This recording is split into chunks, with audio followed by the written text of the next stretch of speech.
I am sad because Mami went just before the annual Thanksgiving Day, which is on Thursday, November 27th, 2025. Even though not everyone knew about it, Thursday was Mami's spiritual day, which she observed for years. It is a day she had chosen for a special day for personal connection with God. Thanksgiving Day each year is a day Mami and I would have our longest call and deepest conversation, reflecting her journey through giving birth to each of her 9 children, the challenges and happy times, bringing them to the world and raising them. It gives me the undivided time to focus on her and say all the thank yous to her. I am sad I will not be able to have that conversation with Mami this year, but I am encouraged and comforted that she is now an angel. I can continue to tell her how I feel about her and how special she is to us. Mami was the most generous person I know. From when we were little, and as long as I can remember, she warmly welcomed everyone and anyone who passed by our home, or anyone who needed anything she could offer. Her generosity was felt far and wide. Mami was the strongest and most hard-working person I know. I amplify and strive to mirror her work ethics every day. She worked even in her 90-year-old physical body no longer allowed her to do physical work. When her body gave in to physical work, she always said that her brain took over pieces from the physical. And she put it in Kimbere, Kurema na Mishiria, which means using her brain to farm. She coordinated all her farming activities and made all the decisions about her farming till her last days. She was brilliant, even in her golden 90s years of age. Mami worked this hard not for herself. She did this to be able to provide for others, to be able to continue giving. In fact, she had a Thanksgiving event scheduled for December 7th, 2025. One of her favorite events, which she brings her farm produce to church, an opportunity to share even more broadly. She had spent her last week making calls to many, reaching out to her extended family and friends, informed them about a special Thanksgiving event that meant so much to her. Beyond sharing her produce to Mami, this was an opportunity to bring her very large family and friends together. She enjoyed and loved gatherings. She beamed with excitement even by the thought that her Thanksgiving events was soon forthcoming. I feel grateful for the long life we enjoyed with Mami. I am fortunate she gave birth to me. She was my mother. I am grateful that she left us after having a fabulous morning. Time simply came and she had to go. There was no pain, sickness, or suffering. Mami is resting in heavenly peace. Love you, Mami. I miss you. I am forever grateful for Mami's caretaker, Rosemilia Wereri Ndigwa, for lovingly taking care of Mami in the last years until her final hour. Many thanks, Wereri. Thank you, Brian, for presenting your hand in dollar. Makofi ya familia hiyo. Wapi Wereri? Wereri yako wapi asimame? Wereri? We need to appreciate Wereri. Kwa ukule nyuma. Baba Askofu hiyo ndiye alikuwa anakaa na Le Canon Penina, kimtunza. Wacha tu appreciate Wereri tafadhali. The last family, last born. Kage? Tulikuwa tunakuita Kage. Kage's family. Huyo ndio mtoto wa mwisho wa Le Penina Canon, katoto yake. Na tukikosa stima na ukikosa transformer, askofu ona huyo atatuletea transformer pale tunahitaji. Haya, Ndora. Kage, sorry. Good afternoon, church. My name is Tedla Penina, the last born daughter to Clara Kagendo. I'll be reading her tribute. Mami was my strength, my comfort, and my closest friend. She cared for us all with a softness and a love that I will never forget. She held us hand through every stage of our lives, and even now it's hard to imagine moving forward without you. Mommy was a woman of a great courage and endless compassion. She taught me how to love, how to forgive, and how to be strong, even when life feels overwhelming. She worked hard for us, prayed for us, and never stopped believing in her children. To me, she wasn't just mommy. She was my guide, my counselor, and my safe place. What I will miss most is her kindness, her readings, and the way she was welcoming. You had a way of making everything feel okay, simply because you were there. I thank God for the years I had with you. I thank Him for the love, the lessons, and the life. Though you are gone from my sight, you will never leave my heart. I will carry your memory with me every day, and I will continue to live in a way that honors you.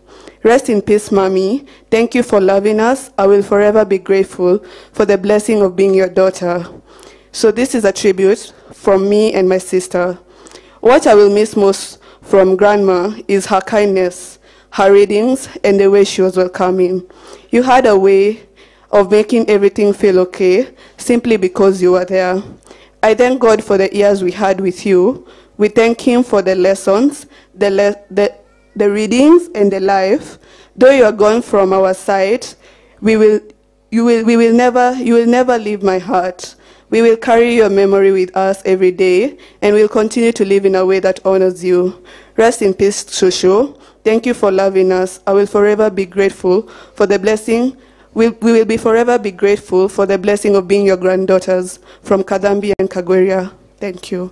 Thank you. We appreciate Kagendo's family. Thank you for that. Huyo ndiye alikuwa Penina. That was Penina. Kwa watoto wake na familia na kwa sisi pia ambao tunamunjua. And now we want to tusikie neno la Mwenyezi Mungu, tupurepea pia tuwe kama Penina. Bwana Yesu asifiwe. Na kwa hivyo I hand over this mic to my brother Fen William to take over from there. Thank you, the Vicar in Charge, Venerable Wilson. Bwana Yesu asifiwe. So that we can go to the ministry of the wand. Tutasimama on page 18. On page 19 tutaongozwa na Pana usehemu yangu, just the first stanza ndio tusomewe masomo. So tutasimama tupewe hiyo wimbo first stanza, Pana usehemu yangu, then we go to our readings.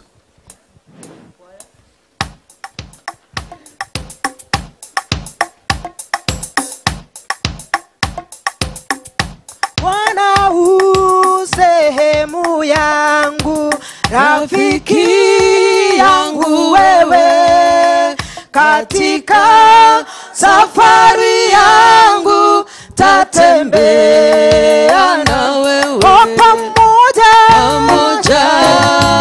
na wewe, pamoja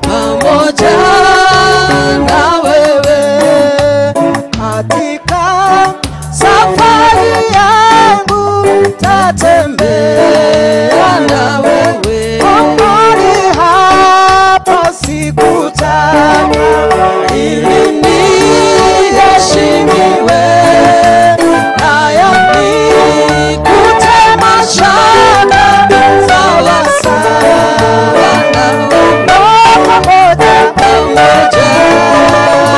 wewe.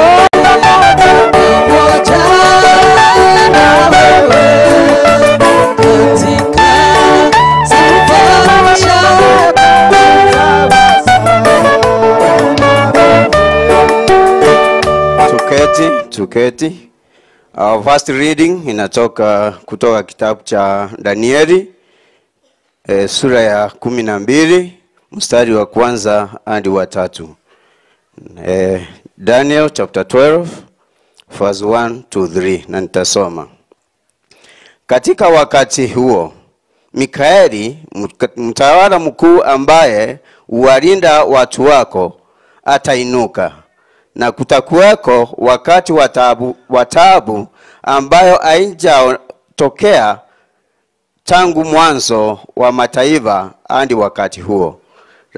Lakini wakati huo watu wako kila mmoja ambaye jina lake litakuwa limeandikwa kwenye kitabu, ataokolewa. Wengi ambao wamelala kwenye mafumbi wataamuka, baadhi yao kwa uzima wa milele, wengine kwa aibu na kudharauliwa milele. Wale wenye hekima watang'aa kama mwanga wa mbingu, na wale ambao waongoza wengi kutenda haki watang'aa kama nyota milele na milele. Bwana Yesu asifiwe. Tutasoma kutoka kwa kitabu cha Mhubiri mlango wa 7, sura ya 7, kuanzia kusoma 8 mstari wa 8 na 9. That is Mhubiri chapter 7 verse 8 and 9. Mwisho wa mambo ni bora kuliko mwanzo wake. Uvumilivu ni bora kuliko kiburi. Usiwe mwepesi kukasirika rohoni mwako, kwa kuwa hasira ukaa kifuani mwa wapumbavu. Hilo ndilo neno la Bwana. Somo la pili tunasoma kutoka kitabu cha Timotheo wa pili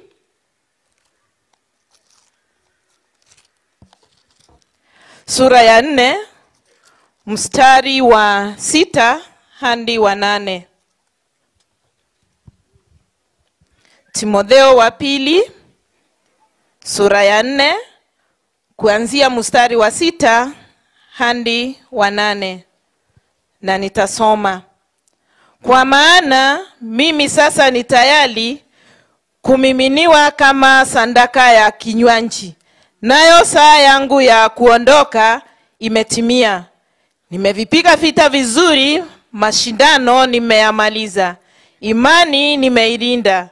Sasa nimewekewa taji ya haki, ambayo Bwana mwamuzi wa haki atanitunukia siku ile, wala si mimi tu, bali pia wote ambao wamengoja kwa shauku kudhihirishwa kwake. Hilo ndilo neno la Mungu.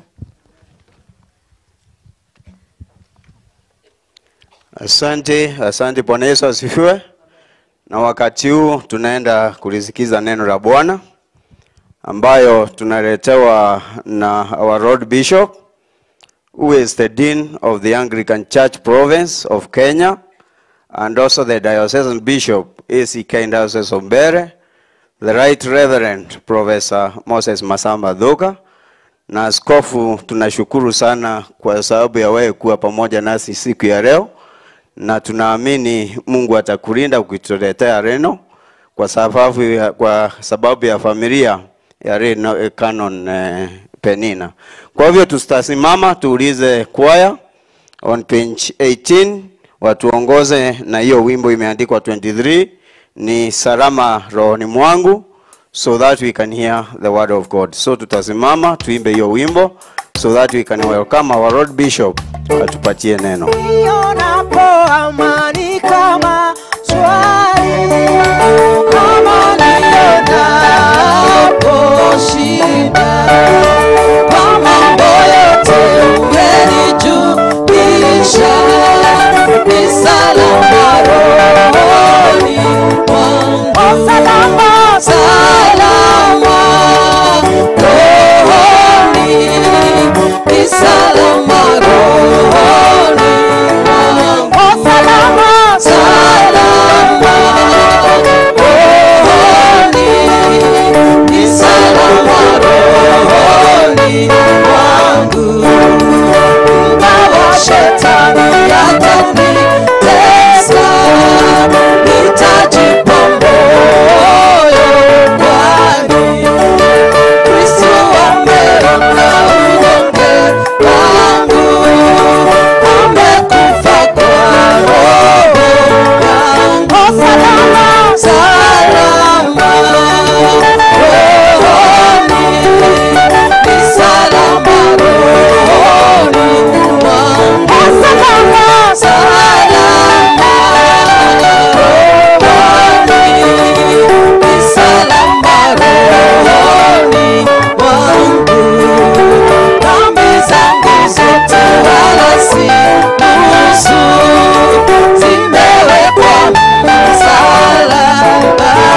Tafadhali tuketi ili tuombe.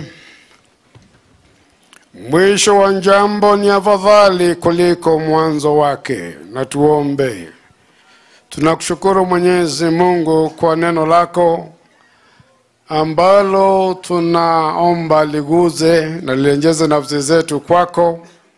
Tuzungumza na sisi Mungu wetu ili tujue mwisho wa mambo ni afadhali kuliko mwanzo, ili tuweze kuyatafakari mambo ya destiny yetu kibinafsi, ya familia, ya nchi yetu na ya maisha yetu, katika jina la Yesu aliye Bwana na Mwokozi wetu.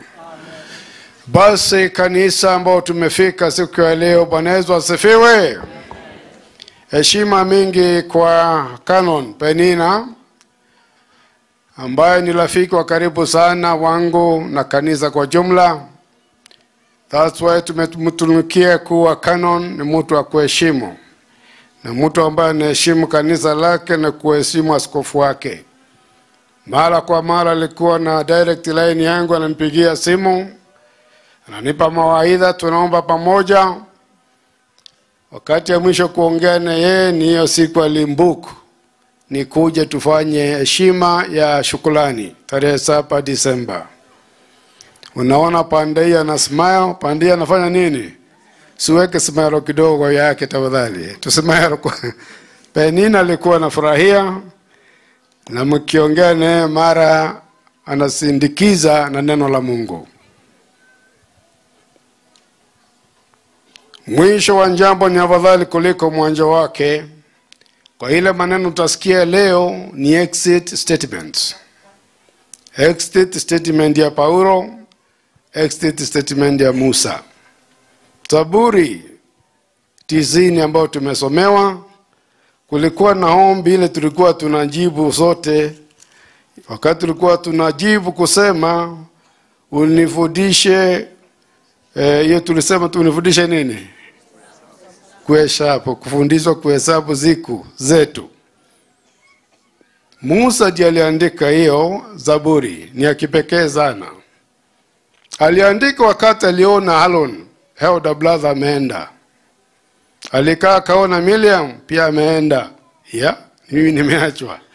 Sasa kaanza kuyatafakari maisha yake iko namna gani.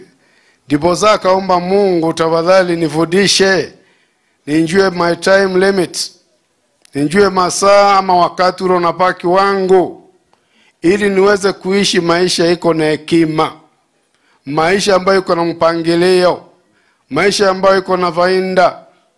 Aliona wana wa Israeli wengine walitoka nao kule Misri wakikufa, wakikufia jangwani, na yeye anaishi. Akaanza kuuliza Mungu, sijui mimi nakaa miaka gapi, naomba niweze kunifundisha. Na sababu ya kunifundisha ni ile ninjipange, ile wakati kidogo inapaki niishi maisha ambao ni ya faida. Akianza hiyo Zaburi alianza na kusema Mungu ndiye mahali ya kuishi. Alijua si lazima aishi kwa Paris, alikuwa amekaa kwa mkubwa kule kwa fellow Misri. Sasa anatembea akiwa jangwani, na kweli akaona yule Mungu alikuwa kule, yule ako jangwani ni Mungu anaishi kila mahali. Kwa hivyo kwake Mungu ni mahali pazuri pa usalama. Akaendelea kuyatafakari sana, kuangalia vile tunaita finite and infinite timelines. Anaona mtu aishi maisha mengi ni kama maua ama nyazi. Kweli inakuwa nzuri, wakati mwingine inakauka. Na akaona Mungu tangu aanze kuishi, Mungu ataishi milele. Kwa hivyo akaona ni vizuri akae na urafiki mzuri naye ambaye anaishi nyakati zote. Na ndipo sasa akasema hata huyu Mungu akisema mtu arudi kumavubini urudi. Na kaanza kuangalia wale watu walikuwa wameishi na yeye, walitembea wakiwa miaka 70. Na yule aliishi miaka ya 80, kweli aliishi miaka ya changamoto. Alianza kufikiria maneno na akaona kweli kuna wakati wa mwisho wa kuishi. Na atake kufika wakati wa mwisho, akiwa anja kaa vizuri. Ndipo hasa unaona Solomon naye katika Ecclesiastes anasema mwisho wa jambo ni afadhali kuliko mwanzo wake. Ni vizuri mimi na wewe tufikirie sana mambo ya destinies. Mwisho yangu kabisa itakuwa namna gani?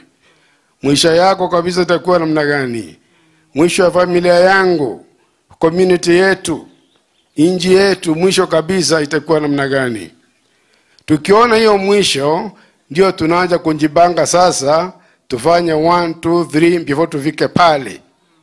Kulikuwa na wakati wa Rais Kibaki ambaye alikuwa na kitu kilikuwa kinaitwa vision nini?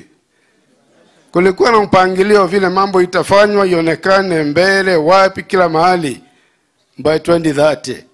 Hiyo ni kusema life planning. You need also to do your life planning. Because ukweli hatutakaa milele hapa katika hii space. Ile miaka kidogo ama mingi unakaa anja kupanga. Hata kiwa ni mpango ya miaka 2, miaka 3, miaka 5, miaka 10, pangia maisha. Because kulingana na hii somo inatuonyesha time is a capital. Time is a value. Time is an investment. Time ile Mungu anakupea uipangie ilete faida kwako na kwa wengine. Danda huyu Canon hiyo miaka ameishi 91 amepitia mambo mingi. Lakini kwanza alijipanga na masomo. Mtoto atakiwa nikichwe nauma apewe hiyo Never Queen arudi kwa shule. Alijipanga kujua masomo italeta faida. Tena akajipanga mambo mingi. Kunjituma. Kuona anafanya biashara analima. Angalii watu aombe apatiwe akonyerwe hapana. Yeye ni kufanya kazi kwa bidii. Mimi nilikunywa chai hapo kwake zamani sana nikiwa sikuwa mkubwa sana. Alikuwa na chai hapo chakula tena analima. Hata sasa nikienda kwake nilikuwa natoka nyumbani na ndizi ama marenge. Yeye ameishi maisha tunaita engine green. Anaenja akiwa anafanya mambo is contributing something kwake, kwa familia na kwa society. Kunjipanga. Kwa hivyo leo ambao tumekutana tumeitwa na Penina tukuje tuulizwe tunajipanga namna gani. Ile miaka Mungu anakupea hata akiwa unjui ni ngapi, jipange. Jipange. Ambia mwenzako jipange. Yes, ujipange utumie miaka yako vizuri ili mwisho wake uwe ni bora kuliko mwanzo. Exit statement ya Paulo naye anasema yeye amepigana vita. I have fought the good fight. Amepigana vita vizuri? Yes. Vita si mbaya. Usiwe na uoga ama kuona vita kama kitu mbaya. Ikiwa ni vita ni lakini tupigane vita nzuri. Vita gani alipigana? Paulo kwanza alikuwa anapiga opposition. Wakati ule Wayahudi waliona Wakristo kama opposite, alikuwa anawapiga, anachomea vitabu vyao, anachomea manyumba yao, akiwa na maaskari alo alipewa wapige. Alikuwa anawapiga vibaya. Siku moja akitembea Damascus, kwa hiyo vita tu mbaya, hiyo ni vita akagongwa, akaanguka chini, akaambiwa kwa nini Saulo, why do you persecute me? Sasa ndipo akageuka, instead ya kupiga hiyo possession ya Kristo, anaanza sasa kupigania imani. Na alitezwa sana Paulo. Mnakumbuka Paulo na Sila ile walifungwa kwa gerezani. Alifungwa gerezani huko, akafungwa kule Roma, Sisilia, mahali kwingi. Na ile ya muhimu ni kuwa hata akifungwa imani alitetea. Siku ile alifungwa na Sila, hata waliomba na wakaimba kwa njera. Na milango ikafanya nini? Kufungwa sio mwisho. Kutezwa sio mwisho. Yeye alilinda imani yake vizuri. Hasa tukaona ile letters, hizi maparuo naona ya Biblia hapo imeandikwa na Paulo, hakuandika akiwa kwa ofisi. Yeye aliandika akiwa njera Korosai, njera wapi, na akaziandika sote kutumana ili achunge imani. Kwa hivyo changamoto yoyote haiwezi kukuzuia usisimame na imani ama ukweli. Ndipo akasema mimi nimepigana vita yangu. Vita yake ilikuwa ya kulinda imani, kulinda ukweli, kulinda hata umoja wa Wakristo, na alipigana. Alikuwa anajua wakati wake umefika. Ndipo sasa akaambia Timotheo, sasa mimi niko karibu kwenda. Na nikienda najua nitapewa tatucho wa tanji. Na hiyo tanji si yangu peke yangu, ni wa wote wale wanaamini.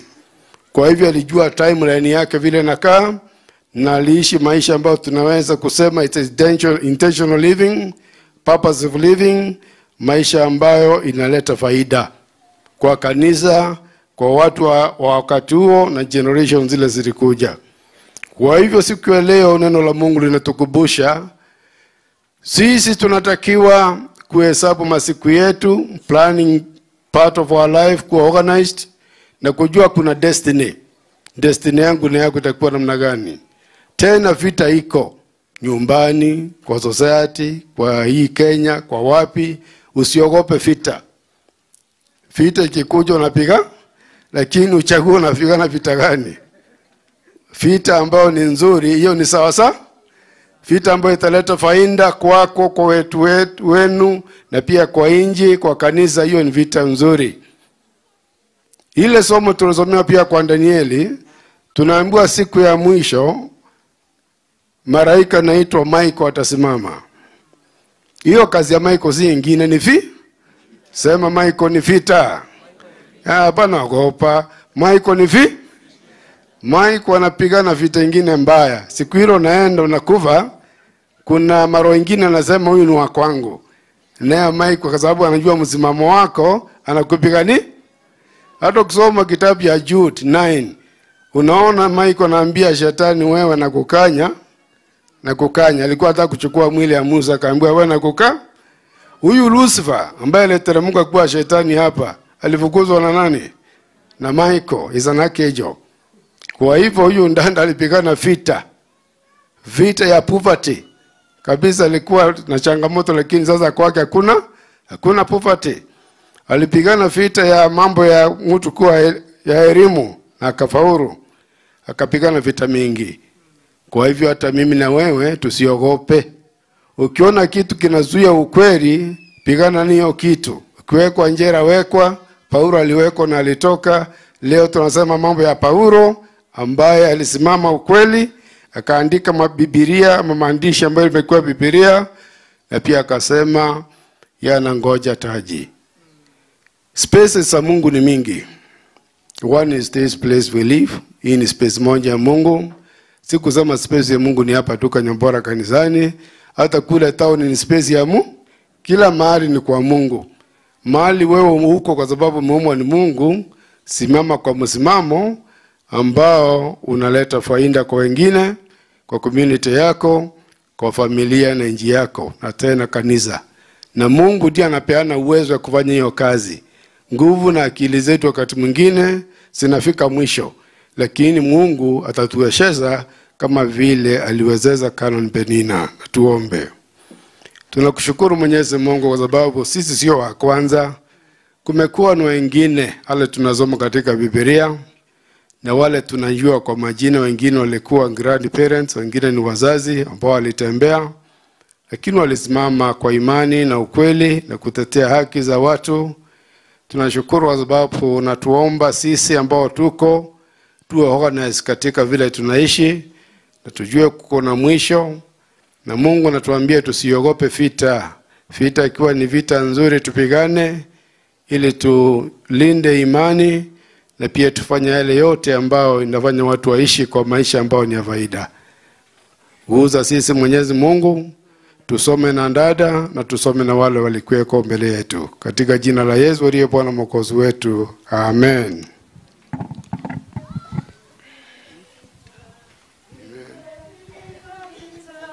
Ilivyo vizuri, mwendo nimeumaliza, imani nimeilinda, mwendo nimeumaliza, imani nimeilinda. mwendo mwendo nimeumaliza, imani nimeilinda, mwendo nimeumaliza, imani nimeilinda. Asante sana Baba Askofu, because of those very much encouraging words ambayo inatuonesha vile Canon Penina aliishi. Na tumeambiwa tupigane na tupiganie ukweli. Bwana Yesu asifiwe. Na tupiganie hiyo safari ya kwenda mbinguni. Asante sana. Bwana Yesu asifiwe. Wale tumesikia. Tupiganie ile mambo mazuri na Mungu atakuwa pamoja na sisi. Asante sana our Lord Bishop. So tunajua Canon Penina alikuwa mtu wa kanisa kabisa, alikuwa canon of the church na alikuwa anapenda kanisa. Na hii service ni service kama service ya kawaida. Kwa hivyo kwanza tutauliza kwaya watupatie choruses, praises. Tukiimba hizo praises tutaleta our normal offertory. Bwana Yesu asifiwe. Na tukimalizana na our normal offertory, tunajua Canon Penina alikuwa amesema atakuja kufanya Thanksgiving kanisani.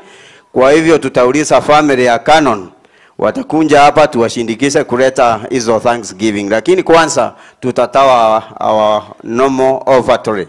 Kwa hivyo tutasimama tuongozwe na praises na choir tukileta our offertories. Kuna ushers wako huko watakunja wakichukua the offertory, na tutauliza hata pembe tuwekewe kwa the screen. Kwa hivyo nauliza tusimame ndio tupewe pambio tulete wa normal offertories. Lakini tukimaliza hapo tutauliza familia ya Canon wakunje ndio tuendelee na Thanksgiving. Asante sana.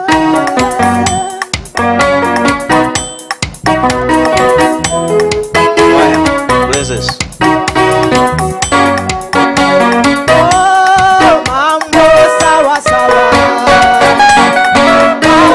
Sawa sawa, usikiwa ezini, mambo sawa sawa, mambo sawa sawa, mambo sawa, oh mambo sawa, sawa sawa, oh mambo sawa, mambo sawa sawa, usikiwa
Baba, tushukuru jina lako kwa mbali umetuleta, tunasema ni asante. Bariki matoleo ambayo tumekutolea ili Mungu wetu endelee kutubariki katika jina la Baba na la Mwana na la Roho Mtakatifu. Amina. Thank you so much Fenapo William kwa hiyo kipindi. Pali tumefika tumeambiwa wale watu wamesoma theology, wale watu wamesoma tribute, umekuwa akisema Thanksgiving on 7th December. Kanoni alisema alituacha akiwa anapigia watu wote simu akiwakumbusha kwamba ana Thanksgiving. Na Baba Askofu Canon called me on 12th this month asubuhi at 6 na akaniambia na intanji kwake, and I went at 7 na nikafika akasoma somo tukaimba wimbo akanipatia sonda akiwa amepika chai, alafu akaniambia mchungaji, nilikuwa nimekuitia hii, nilikuwa nimekuita tupangilie unisaidie kupanga Thanksgiving yangu ya tarehe 7 na itangazwe kwa kanisa on Sunday, and tulifanya hivyo. Na kama familia ikaona mama yao alikuwa amewakumbusha wote, na wakati nenda aliniambia nimepiga simu na credit kaisha, nimetumana credit nyingine kanyombora ili niendelee kupigia wengine simu. Bwana Yesu asifiwe. We are here ho kama marafiki wa Penina. Thanksgiving lake alikuwa mapenzi yake ifanywe Sunday kesho. By the way, kesho ndio tulikuwa na Thanksgiving yake. Na kwa hivyo Sunday 7th, that will be next Sunday, yeah? Na kwa hivyo kwa sababu askofu ndiye alikuwa akuja conduct Thanksgiving na ako hapa, alisema hizo tutafanya siku ya leo ili tuitimize mapenzi ya ndanda yetu Rekanos Penina. Na kwa hivyo tutasimama sote tuimbe wimbo Penina alikuwa anaipenda sana. Nyengo anakayumenyage ninge nakamunonewe. Every year alikuwa anatoa shukrani every year. Na kwa hivyo alikuwa anapenda hiyo. Tutasimama sote ili familia ikunje hapa. Na Penina alikuwa akifuna kama vile askofu amesema, alikuwa anatenga mavuno yake ili ataleta kwa kanisa. Na iko pale kwa sababu alikuwa ametenga tayari. Hata akienda alikuwa ametenga. Aliniambia mchungaji, niko na bagi moja ambayo nitakuja nayo tarehe 7 na iko kwa store. Na ayupu imeletwa. Kwa sababu alinionyesha hiyo gunia moja mahindi. Wacha tusimame sote. Kwaya, nini kwa nakayomenyage ili familia kivuti, familia Penina ikuje tuendelee na Thanksgiving ya Penina.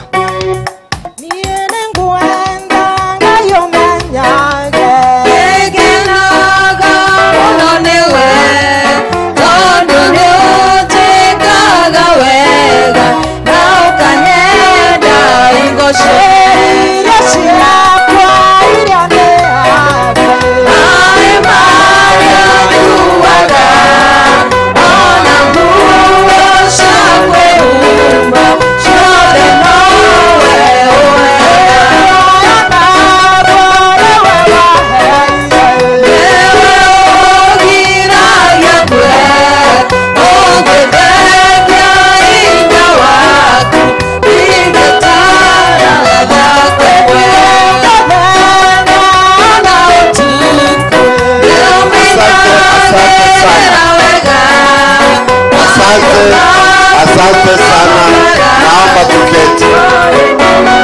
Naomba tuketi. God is good. Naomba familia yote ya Penina ikuje hapa. Na my mom hata mimi alinipigia hiyo simu na akaniambia amepigia bishop na bishop ndio ata lead the Thanksgiving. Kwa hivyo nitaomba bishop akuje hapa awe leader wa Thanksgiving. Na sisi kama kuna mtu alipigiwa simu apange laini hapa. Na kama hukupigiwa simu na unajua mtu alipigiwa simu, kama unanijua ukupange laini hapa. Senior Thanksgiving, and we are not deciding what to give. Mom already told my wife alikuwa na gunia moja ya mahindi na alikuwa na kuku. Wapi yule the lady who was staying with mom?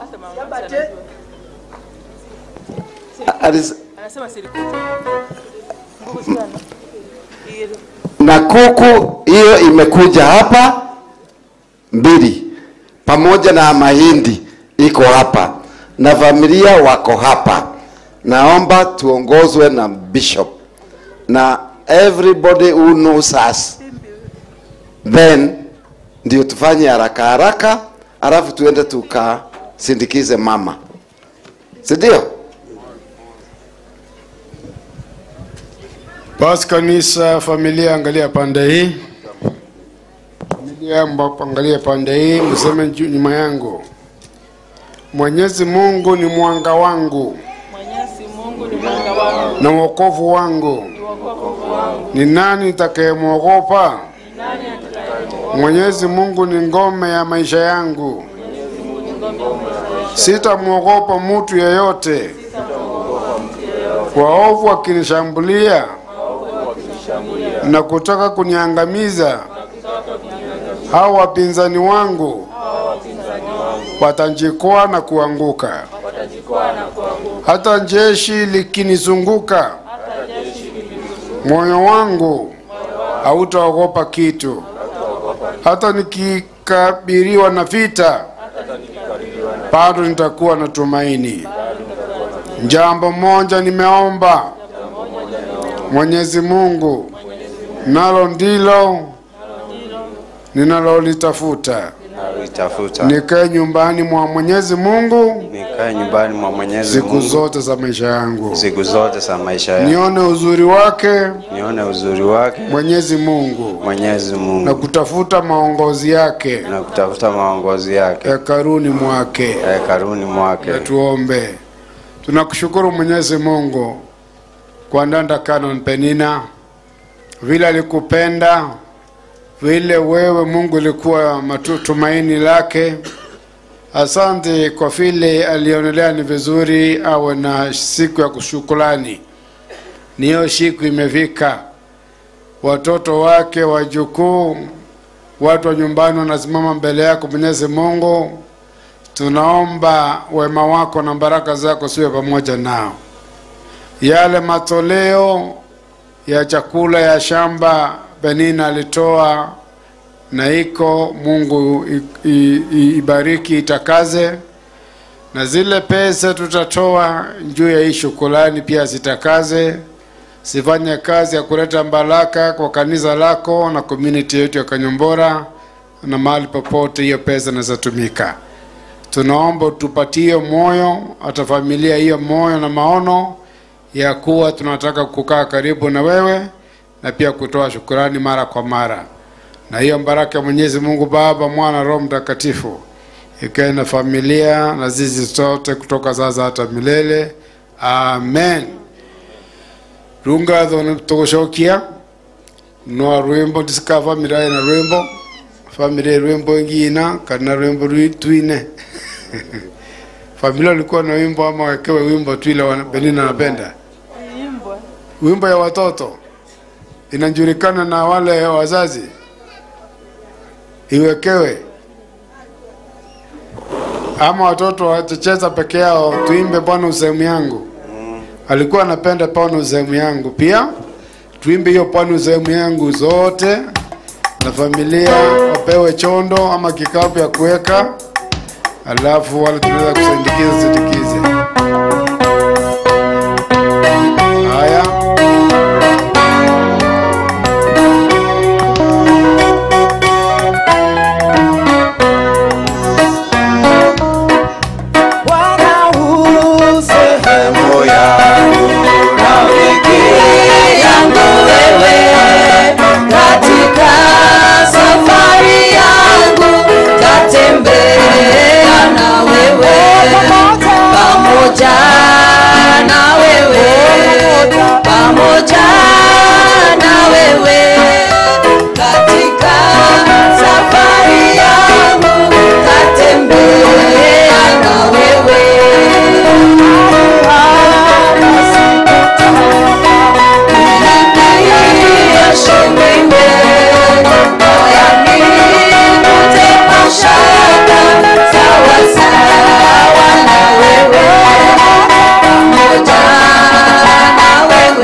Na tuombe kwa ajili ya hii sadaka. Mwenyezi Baba, katika jina la Yesu Kristo, tunakushukuru kwa ajili ya mpango wa dada yetu, mama yetu ambaye ametutangulia, maana aliwaita wengi na watoto wake, na hata wengi akatukumbusha Zaburi inayosema ni vyema kurudisha shukrani kila wakati. Mwenyezi Baba, twaleta hii sadaka ya shukrani, maana kunayo mema ambayo aliketi akawaza na akaona umemtendea yeye kibinafsi, ukatendea familia yake, na tunaungana pamoja na watoto wake na kanisa kusema ni asante Bwana. Twaomba ukapokee hii sadaka ya shukrani, na kupitia hii sadaka Mwenyezi twaomba iendelee kunena mema katika familia ya dada yetu Lekanon Penina. Tunaikumbali na kuitakaza, na ili Baba ukaipokee na ukapokee shukrani za dada yetu ukiwa umemuita kwako Mwenyezi. Twaomba utakaso wa hii sadaka na ikakumbalike kwako Mfalme, na ikalete funzo kubwa kwa familia yake, na ili wakaweze kuendelea kuiga mfano. Katika jina la Mungu Baba, Mwana na Roho Mtakatifu tumeomba na kushukuru. Amen. Asante Canon. Sasa tunauliza hiyo wimbo ya familia ya watoto ndio tunaalika sahi iendelee. So wimbo ya familia ya watoto nafikiria ni wa Nicodemus. Karibuni sana. Nao akimaliza tunauliza East African tukutende sawa, wanajitayarisha. So karibuni hiyo wimbo.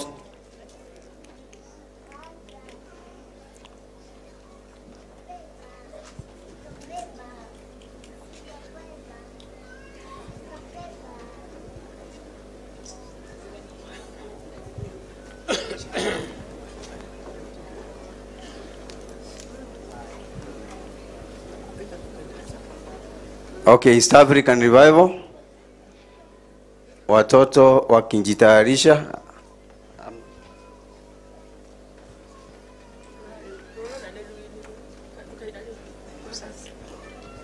Okay, naambiwa tayari tumeimba ile wimbo walikuwa aimbe. Bwana Yesu asifiwe. Walikuwa aimbe Bwana usehemu yangu, na tayari tumeimba. Kwa hivyo East African Revival na wakimaliza kwaya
Siwezi Bwana tukutengeneza Yesu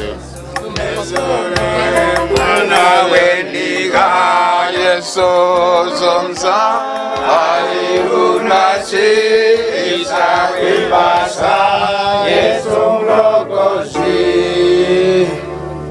141 nina imani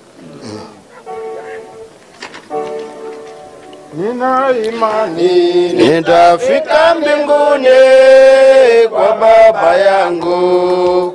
Njia ni kweli, kuna vikwazo na matezo, lakini nguvu zangu zaongezeka nikimuona Yesu msalabani. Nitakaza mwendo hadi mwisho, nitakaza mwendo hadi mwisho.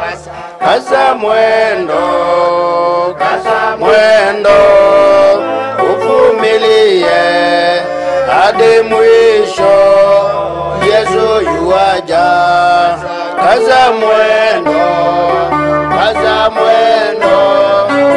uvumilie hadi mwisho. Yesu yuaja. Ninajua duniani nina vita vya kupigana na shetani adui yangu, lakini nguvu zangu zaongezeka nikimuona Yesu msalabani. Nitakaza mwendo hadi mwisho, nitakaza mwendo hadi mwisho. Kaza mwendo, uvumilie hadi mwisho. Yesu yuaja, kaza mwendo, uvumilie hadi mwisho. Yesu yuaja. Katika mari ya michafuko tunapitia, katika mawimbi ya kuongofya, kweli hatuwezi kuzama, meli yetu ndiye Bwana Yesu. Hivyo kaza mwendo hadi mwisho, kwa hivyo kaza mwendo hadi mwisho.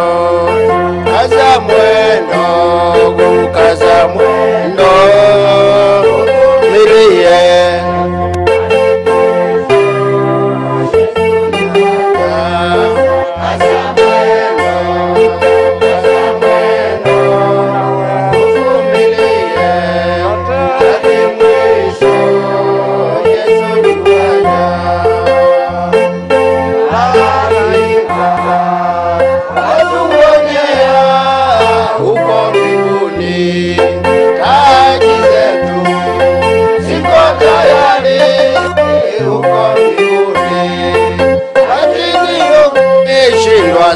safarini, kazi yako yote ni ya bure. Kwa hivyo kaza mwendo hadi mwisho, kwa hivyo kaza mwendo hadi mwisho. Kaza mwendo,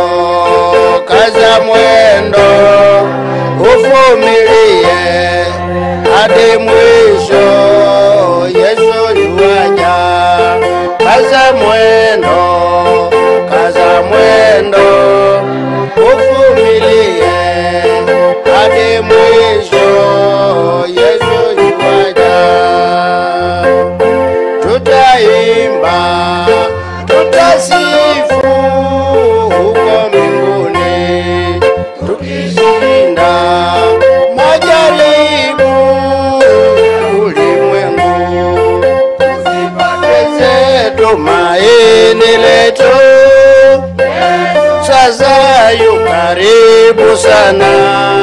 Tukaze mwendo hadi mwisho, tukaze mwendo hadi mwisho. Kaza mwendo, uvumilie hadi mwisho. Yesu yuaja, kaza mwendo, uvumilie hadi mwisho.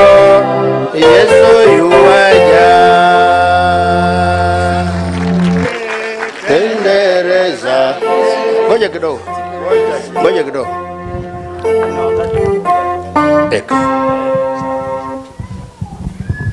Yeah, asante, tuwapigia makofi church choir.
kwaya makofi. Asante sana kwaya. Mungu awabariki. Bwana Yesu asifiwe. Ray Canon Penina alikuwa mtu wa kanisa. Askofu alinituma hapa immediately after COVID-19.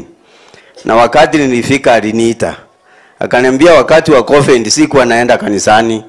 Lakini offertory ya hizo siku zote nimeweka. So nataka uniitie askofu akunje achukue hiyo offertory. Bwana Yesu asifiwe. Na tulifanya hivyo. Na Canon alikuwa na affairs ya everything. Hata kama ni kulima, hata kama ni biashara, ukienda kwake atakwambia everything na nafasi with affairs from the Bible. Hata kama ni mambo ya watoto ama nini, alikuwa na affairs that relates to that. Bwana Yesu asifiwe. Na ndio sasa mnaona tumekunja zote kwa sababu ya Canon. Sasa nataka tujuane na wale watu pastors. Kama wewe ni pastor na uko katika hii banda, tafadhali simama mahali huko.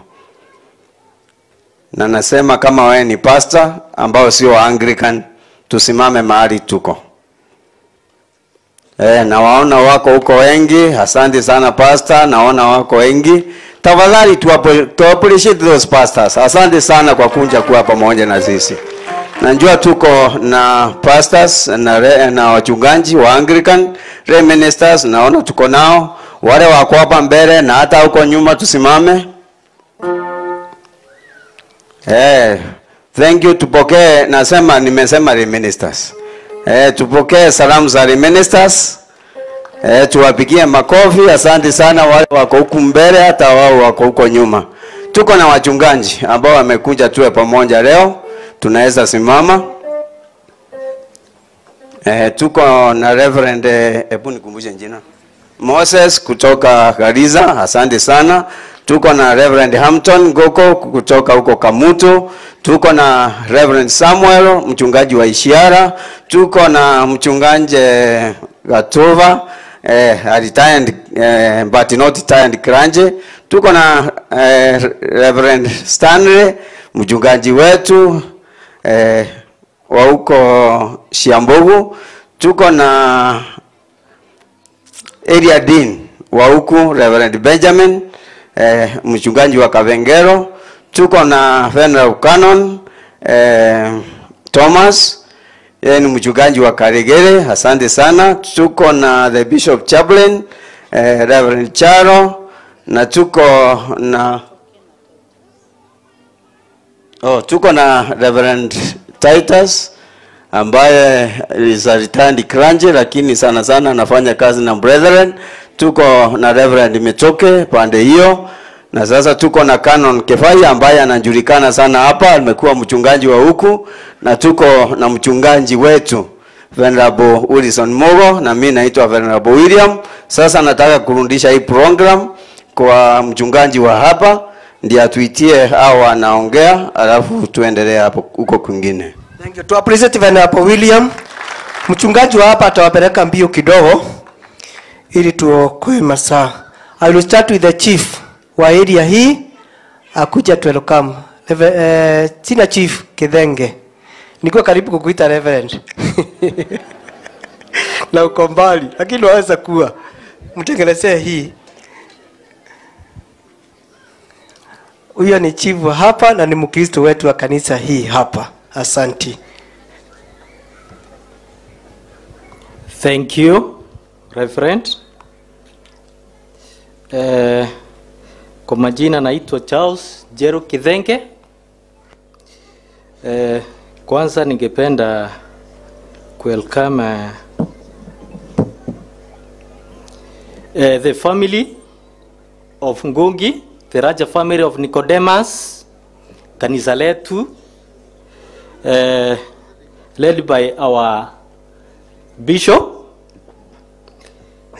Honorable Rene Maxwell Kifuti, Honorable Jembi Muturi, Honorable Friend Matiangi, Honorable Mithika Rinturi, Honorable Karemba. Please allow me to write on the protocols observed. Muyaro, Bwana asifiwe. Watugu mwegwa na mwira betagwa Charles Jeru Kithenge, Kwa majina naitwa Charles Njeru Kithenge, Senior Chief, Nguthi Location. Yangu si mengi, ningependa kwanza ku recognize the girls ambao wame attend hii funeral. Kama wewe ni girl naweza simama tafadhali. Kama wewe ni chief, assistant chief, hata administrators wa county unaweza simama. I'd like to recognize you. Yes, I can see the assistant chief Kamwambia. Thank you for coming. Thank you, unaweza kaa chini. Yangu ni machache. I'd like to recognize or to honor our canon. Today, she was our mom, a matriarch. Okay, you may not only provide food, but you also provided spiritual nourishment, strength, guidance, and love. You taught us love, kindness, handwork as importance in our lives. But as a reflection of everything, your presence shaped our lives, and your absence left a space no one can fill, only our Almighty God. It is hard to believe you are no more, but accept God's will. It is well. Rest well. Rest in peace, ma'am. Thank you. Thank you. Appreciate Chief wetu. Hiyo ingine nachukua na fursa hii ni welcome wageni wetu wapendwa, mjisikie mko huru. Asanteni sana. Aha, makofi ya Chief. Nilikuwa naona former Interior Minister. Acha ndio muko. Asante sana bwana Matiang'i. Okay, next ni hiyo labda umefaulu. Haya, tukutende Zauri alikuwa anataka kuongea na utaongea nikiwa hapa. Wapi huyo mzee? Makofi yake. Penina alikuwa wa Kenya team East Africa, lakini alikuwa lengo ya East Africa. Maneno machache tu alafu tuendelee.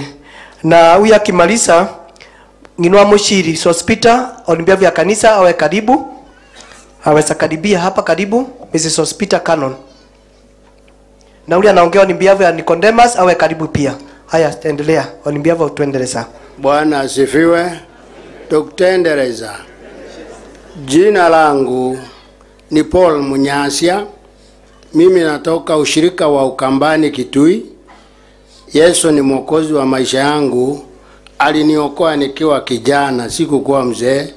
Nikiwa nafanya kazi, sikukuwa kijana mdogo Nairobi. Lakini Yesu mwema akaona vile nilisumbuliwa na shetani, akinifanya mtumwa wa kufanya dhambi zote zile zinafanywa na watu. Lakini Yesu mwema akanifuatilia na akanifunulia dhambi zangu, nikasikubali na nikamwambia niokoa, nisamee, na akanisamea na akanipa ushuhuda kwamba anaokoa. Na ninashuhudia kwamba anaokoa na anaweka mpaka sasa. Nilikuwa sijaoa, nilikuwa sina watoto, sasa nina wajukuu, lakini naona Yesu akiwa mwema kila wakati. Hapo nitafika hapo. Ya pili, nashukuru Mungu kwa kunipa nafasi hii kwa kusema machache juu ya dada wetu Kenon, shujaa ndani ya Yesu. Amen. Nimemfahamu kiasi miaka kadhaa. Nimeshiriki na yeye katika shirika nyingi. Nimekuwa nikienda Meru, tukikutana huko, saa zingine niambia unapita njia gani ukienda Kitui, na mwambia napita ile ya Kanyambora. Aniambia na hata wewe nipa lift tuende pamoja. Tulikuwa tukija pamoja. Dada alikuwa anampenda Yesu na anapenda watu. Kenon alikuwa anajua kazi yake. Makenoni wa Anglikani wakijua kama huyu watungekuwa na Makenoni wa maana. Bwana asifiwe. Nataka kusema machache ya juu yake. Vile nilimuona wakati alikuwa na sisi, alikuwa akitutunza, akitufunza neno la Mungu. Alikuwa akituongoza ndani ya ushirika. Na sasa ameenda. Wale wote wameongea juu ya ushujaa wake. Na mimi nasema ni kweli ni shujaa wa Yesu. Nikimalizia kidogo, sababu vile alifanya kazi mengi yamesemwa na ni kweli. Wengi wanaona East Africa Revival Fellowship kama ni kitu tofauti na kanisa.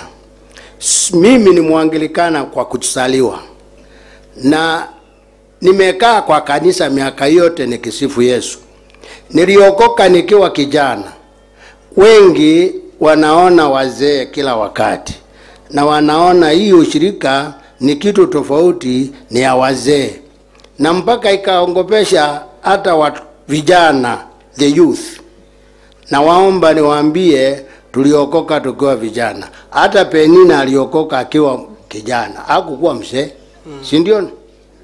Aliokoka akiwa kijana na amezeekea ndani ya Yesu. Na kama uokofu ni ufumbavu, mwerevu kama Penina angefuatilia. Na wote wale wanafuata, tunafuata Yesu sababu ameokoa sisi kutoka kwa dhambi. Kanisa sisi ni co-workers na kanisa, sababu tunasema wacha dhambi.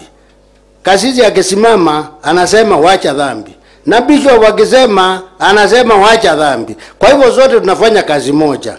Naomba Mungu atusaidie tuelewe East Africa Revival Fellowship ni part of us. Tushirikiane tukisifu Yesu. Amen. Bwana asifiwe. Kutendereza. Haya makofi ya kutendereza. Thank you very much. Mami wa mchini wekalia muno. Oka. Na Mheshimiwa Honorable Karemba MP Runyencha alikuwa amerequest apelekewe pale mmeweka pesa ya Thanksgiving, hata yeye amesema thank you mheshimiwa. Nima mchini watu terere. Alafu Saida Karemi on behalf of the Condemas family awe tayari. Mpelekea hii microphone karibu. Saneli. Mpelekea hiyo hapa tu, mpelekea ongea akiwa hapo. Haye kinyako ule tu hapa tu.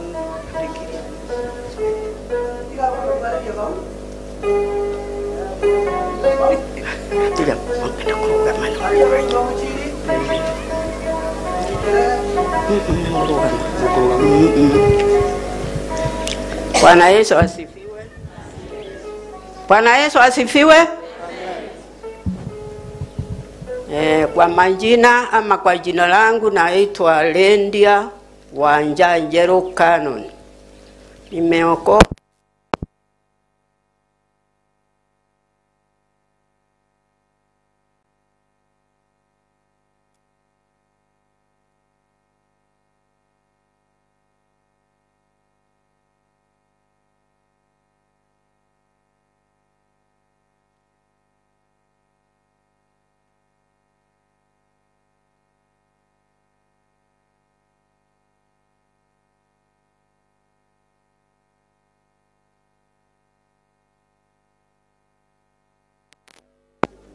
Tanjero ni muhonoku. Kristo ni mwathani thiini wa ngoro yakwa, ni mwendete nundu uria amendete.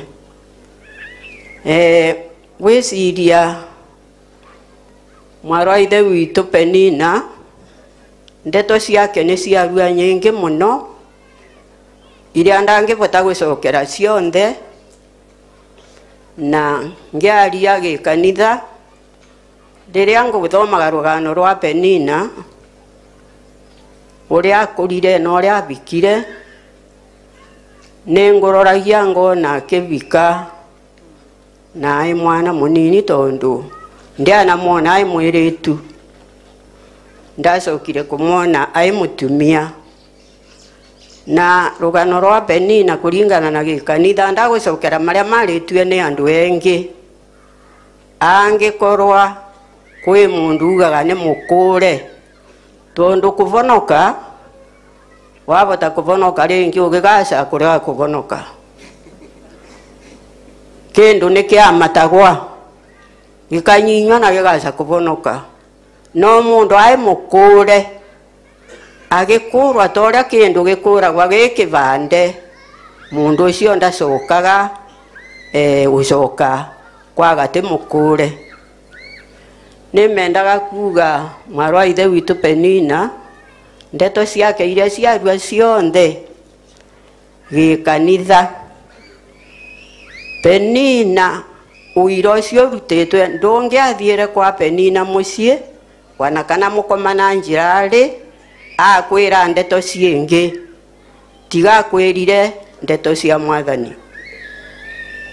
Nie ni muira tondu nini mwisi uguo twamenyanire nake na niwe wamonererie uvoro wa ngwataniro ya ario na aria ithe witu 2014 nirio natonyire kuo na ni twathiire nake nginya riria twathiite kuria Maseno na nikuo mwarwa ithe witu ambiririe kwigua nae kuma muthenya ucio na Penina aturite arugamite na mwathani kwa ngwendaga kuga korwa no atukovie muturire wa mwarwa ithe witu Penina aria tugaga Kristo ni mwathani thiini wa ngoro cietu twatura muturire mwega na wina kirathimo na wina gikeno ndigwiciragia nwambarie mengi gukira mau kwa ngwendaga kuga gikanitha wana ninguririkana muthenya umwe Mathayus Union ni mamuragwa na Penina agembera nie ndikuthii kwa murwa ngimuria niki tondu ngungi ndanambikira mbete nwakumbikia no ambikirie ngithi wake indi mbete tondu nikirwa andu aria avikie kambe kalenda ndamurwa ikai enego kwa murwa andu makinyitie baguo ngaite ni makwa murwa na agikora mate avikua na ari ndikwenda kuthana akirega na akirega ucio wira wake ngoragwa ni naguo na mundu tocio noneke ni mundu kabisa ati mundu wivokete uvonoku uria avonokete nundu ucio kwa ngwendaga kuga na njira nguvi Penina gikanitha ni mongi oturite ai kanitha ri nginya ndagika ino yake ya mwisho na maria monthe makwaragua gute mundu uraria njai uvoro ucio wa Penina uria aturite ai mukure ni Kristo nundu ucio kwa ngwendaga kuga ndingiaria mengi make tondu ningiaria muno na no akuvitia njira nundu ucio mwathani amurathime aria onthe mukire kikarori giki na ungienda kumenya wana mucio wake ugenda kumenya mundu ni mwende mucio kwa andu ukorwa witu nyau na kuruka itikorwa ikuo na mundu ucio athii uguo akinyite uguo tunyau twambagiria kumutunga kuro yamberia gukuma ithite na kuria ari ng'ombe ikiania irwaga ari wana mburi kwa uguo mungiroria nundu wa mucingo wa mwarwa ithe witu andu aria mayava na ndingimenya kuga ni ari kutondu amo maumite kurasa na Ngai amurathime mwathani arogocwo. Thank you Mushiri, asante sana. Wanaenge tumonagira TV ri kana tiguo thank you so much mwarwa ngari karimi on behalf of Nicodemus there Murega kanitha the former Interior Security Minister Dr. Matiang'i, the former AG JB Muturi, the former CS for Agriculture Linturi, Mheshimiwa Karemba, Senator Leni, the entire clergy including the bishop. Good afternoon. Kwa majina naitwa Sheila Karemi na mwendaga wetu Karemi wa Kiruguto. I'm standing here on behalf of cousins and Nicodemus. When we were planning this burial, Ango Kivuti told us to compile all the Tososotoa kwa Nicodemu, and I think they are over 150. So this is a blessing to the entire of Nicodemus family. I believe I've been asked to stand here because we have a group for cousins and I'm the eldest, and uncle, I take that as a honor. So a tribute to our grandmother, and I'll mix English and Kimbere, is that I've known Shosho since I was born, because when we were born, the Nicodemus family was very united. So we know all the Shosho. So I grew knowing Shosho Penina, and for the many times we visited her home, I would always find her reading the Bible. She would have like 2 Bibles and she would be reading. And whenever she spoke to us, she would always quote the Bible. And there's a verse she liked quoting in Deuteronomy, I think it's 28, I don't remember, where it talks about blessings when you honor your parents and you live a honorable life. And I grew knowing her as a farmer. And when I was growing up, I remember my mother always used to say, because that time there was no climate change. So we always knew when it was supposed to rain, and I think it was 18th of October or something, and Shosho would plant like in September. So it's like everyone was benchmarking with her. She really set a pace in the family. And for me, even I would take special thanks, because for those who know, they know that we lost our parents when we were quite young, and Ngo took over as our father. And I honor Shosho Penina, Junior Liza, Ngo, who took care of us.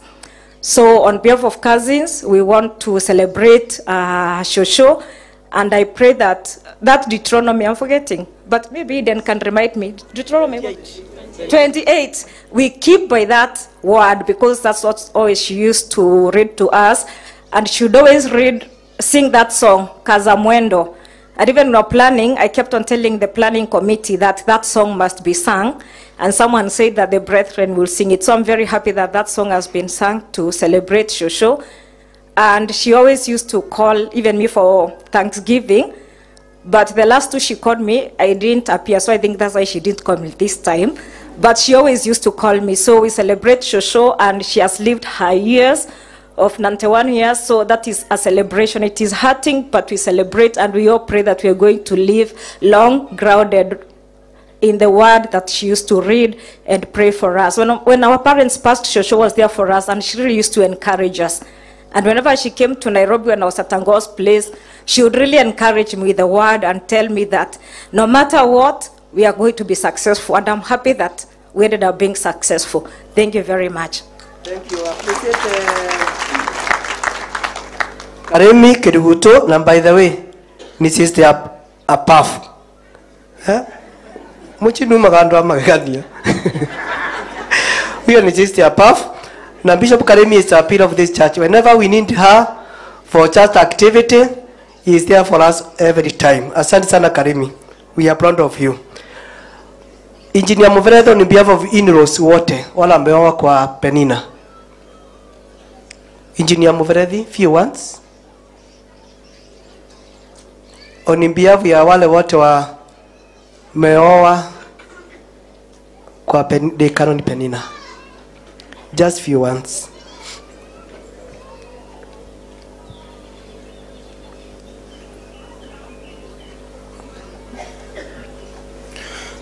Habari zenu. Tumusifu Yesu Kristo. I feel honored to stand here to speak on behalf of the in-laws, that is brothers-in-law. Kambuge siku natarajia nitaongea.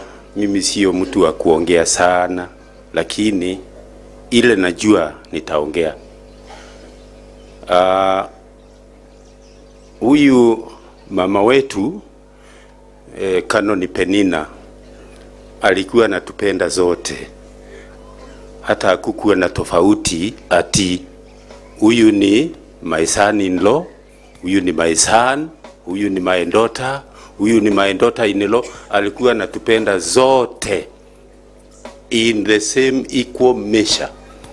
Tulikuwa tunamheshimu sana. Kila wakati tunaenda kwake, tunapatiwa maembe, tunapatiwa njogoo, tunapatiwa kila kitu kwa shamba. Kwa hivyo nituramwendete tuonde muno nondwa uri aratwigite. Na Kambuge muthonua na mumenyire tene muno mbere angatuika muthoniwe, tondu nina ukaga tene miaka ya uko nyuma 1967 nina ukaga kukanyombora nganywa chai gwake akambikirira chai na akoragwa ena rwendo rwingi muno tondu ninathiragia chai chai agoragwo ta king'otore kimwe guo inathiragia chai agioka akinyongerera na tindi vua vau riu na mumenyire mbere wanangatuika muthoni we tondu nundu arwendo ru na ria natuikire muthoni na tiukire ngimenya wanangimenya my brother Senator Kibuti ngimumenya. I knew the other family members, Nicodemus family, AI family nene, kinyegiru ni family nene tukimenyana nayo. Liu on behalf of brothers-in-law, no maroga miara maiguku nigetha tuwaone. Brothers-in-law wasimame. Brothers-in-law wasimame tuwaone. Aya, huyo ni moja. Mwingine ako wapi? Hakuna mwingine. Huyo ni Michael Njagi, mmemuona hapa mbele. Family ya Njigi ilikuja hapa. Yeah. Kwa hivyo asanteni sana na Mungu awabariki kwa kuwa na sisi. Thank you so much. Makofi ya engineer. Mtu wa mwisho ni kurave nina umete. Panereri. Ni mwavechanie mwana mwari. Sema few words kana ngogi no aragirie.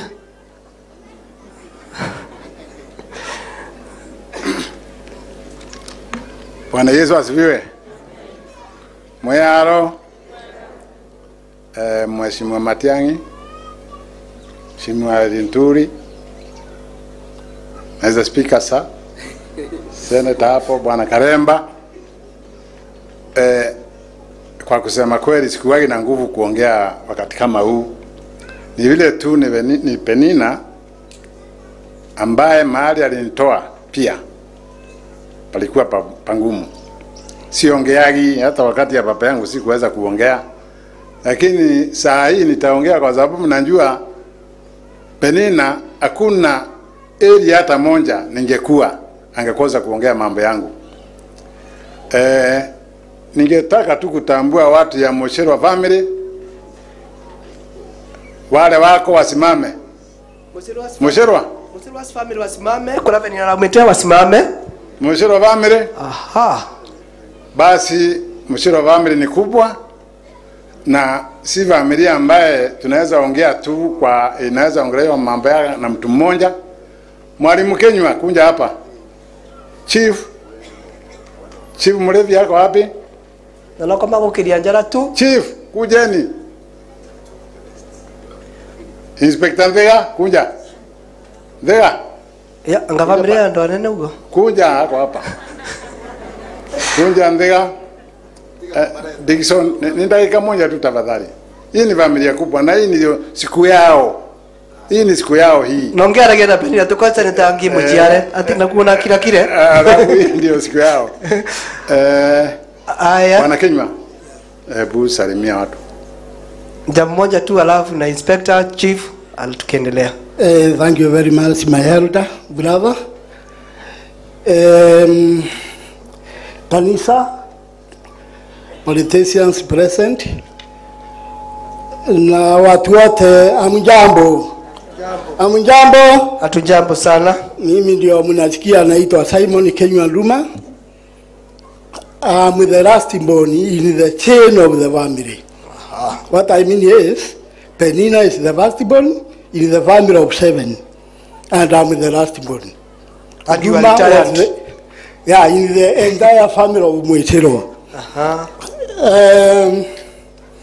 Sitaki kuongea sana, I can talk, but let me say something about my sister Penina, who is lying here. My sister, I knew her quite early. Nilimjua kwa mambo mengi ya kinyumbani. But I came to know her in a very different perspective. 2007, when my son went to JKUAT, first born, or first degree in parallel way. Tukakutana na yeye in the normal way. Na nikamwambia niko na staff ya visi nini, kaniambia wewe kuja kwangu. Hiyo tabu nitamaliza. I was very stupid because nilikuwa naenda kuchukua pesa. But Penina alienda akaniokoa. Akanitoa mahali nilikuwa. She was my first lecturer to teach me how to organize myself and become a financial manager. Sio kukopa. Haya nongo tu tukerekagia. To go through that one, vile watu wameongea ni ukweli. I have come here to rubber stamp. Ama kwa sababu mimi ni mwalimu, this is the true, hii mnaona hapa, this is the true copy of original. Original ndio huyu. Thank you. Haya, asante mwalimu. Okay, inspector. All protocols observed. Good afternoon. Majina yangu naitwa Aloni Haman Ndiganduma. This is my brother. Kwa ufupi kuhusu Penina, kama vile amesema, she used to call me Monini and I used to call her Mokoro. That means our mother was firstborn to the family of my father, and my father was the lastborn. In their family, she was the firstborn, and in my family, I was the lastborn. So, two cousins, she was the first cousins, and I'm the last cousins. That's why she used to call me Monini, I used to call her Mokoro. Kwa ufupi, mambo ya Penina hayawezi ongelewa siku moja. Penina alikuwa na mapavu makubwa zaidi ambayo yangeweza kuhold hewa kubwa. Manake yeyote aliyepita kwa mkono wa Penina alikuwa ni rafiki ya Penina. She was an extraordinary person. Thank you. Hakuwa mtu wa kawaida. Kwa hayo mimi ningeomba kwa wale wote walikuja, karibuni sana, tumsindikishe ndanda yetu. Asanteni. Thank you, Inspector. Chief, senior chief. Dakika moja. Thank you, the clergy, the family of Ngongi, Mheshimiwa Matiang'i, Mheshimiwa the former Attorney General, and the other guests present. Good afternoon. Afternoon to you. Bwana Yesu asifiwe. Amen. Naitwa Cyrus Jero Mulivia na nimeokoka. Yesu ni Bwana. Mimi nakuwa kazi yangu ni senior chief huko Karurumo, na nashukuru Mungu kwa hiyo yote. Kwa familia nimekuja kusimama kwa niaba ya familia Mulivia. Mulivia ndiye third born kwa fourth born kwa Musirwas, na nashukuru Mungu kwa hiyo yote. Penina namjua kama my first cousin. Tumekuwa na ushirikiano wa karibu sana kwa familia, kwa sababu nilikuwa naenda kila Thursday, tunafanya fellowship, tunasoma, na ananionyesha, ananiweka kwa msingi ya kanisa. Na hata nakumbuka kabla ya my dad kwenda, alikuja nyumbani na akasema mambo mengi sana juu ya Mungu, na akatuonyesha tujiweke kwa msingi ya Kristo. Nashukuru kwa familia ya Musirwa kwa sababu wengi wao wamemjua Yesu, na Mungu aendelee kuwabariki. Thank you. Ile uhusiano moja ule tuliletewa na Penina, tushikamane hivyo. Asante na Mungu awabariki na watende mema. Thank you. Wapiga makofi. Thank you. Asante chief. Mheshimiwa Mbaka kuona hapo, Yvonne, Ndinji, singe wasahau. Lordship Bishop, hapa utaniwia radhi kwa sababu yote ya Penina imesemwa kabisa, yote mema yote. Asubuhi hii umeona wema wa Mungu, ati mvua imenyesha, kumaanisha Penina amesema hamwezi kaa njaa. Nimeenda lakini hamtakaa njaa, hamtakaa njaa. Ya kile kimefanya niambie Bishop hivyo hivi ni ya kwamba Penina ndoto zake ni mingi, lakini moja ndiye ameacha injatimia. Penina angependa kuona His Excellency Leni Kivuti akiwa gavana.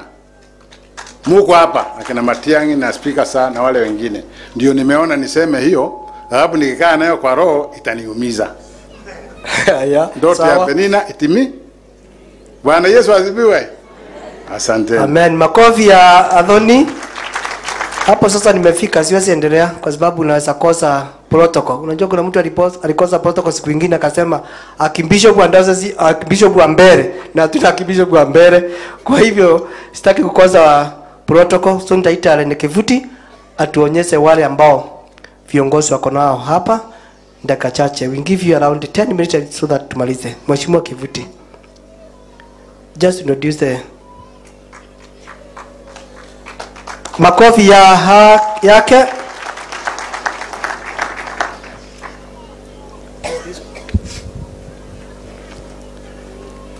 Tumukumie Yesu Kristo.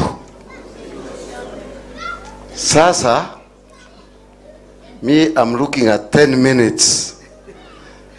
Na niko na waheshimiwa 16. Nitawapatia half a minute au to donate singine in terms of seniority. Let me ask you. You are the umpires. Ndio mtaniambia. Waongee kwa nusu dakika au wa donate? Wa donate? No. Siwezi kuita JB hapa aongee half a minute, 30 seconds. Hata sasa nimemaliza dakika. Let's be serious, and I'm going to ask waheshimiwa, not that I don't want them to talk, but looking at the sun, sasa ni saa 9:15 na tulikuja hapa saa 5. Namo kumbegwa, it will be insensitive. People will start dozing. And you know, politicians, kuitisha microphone is worse than not to talk. Unyang'anye mheshimiwa microphone yakiwa nayo, akiongea na akisema one term.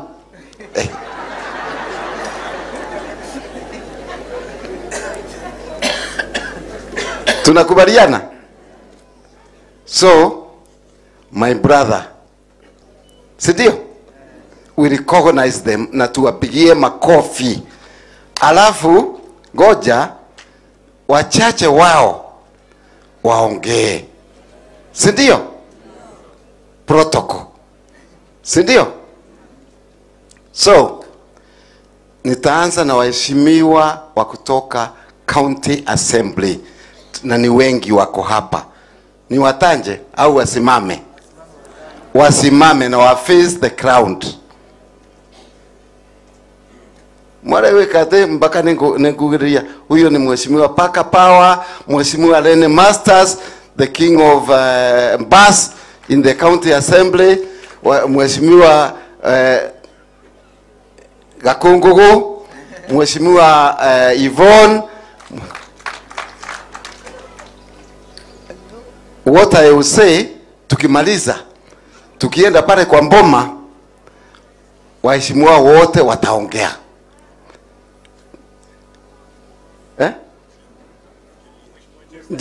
Jero kirie kakora watai na kuguru kwaro.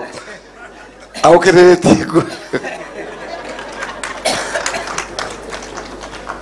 Sasa, I have 2 senior councils who I must have them talk.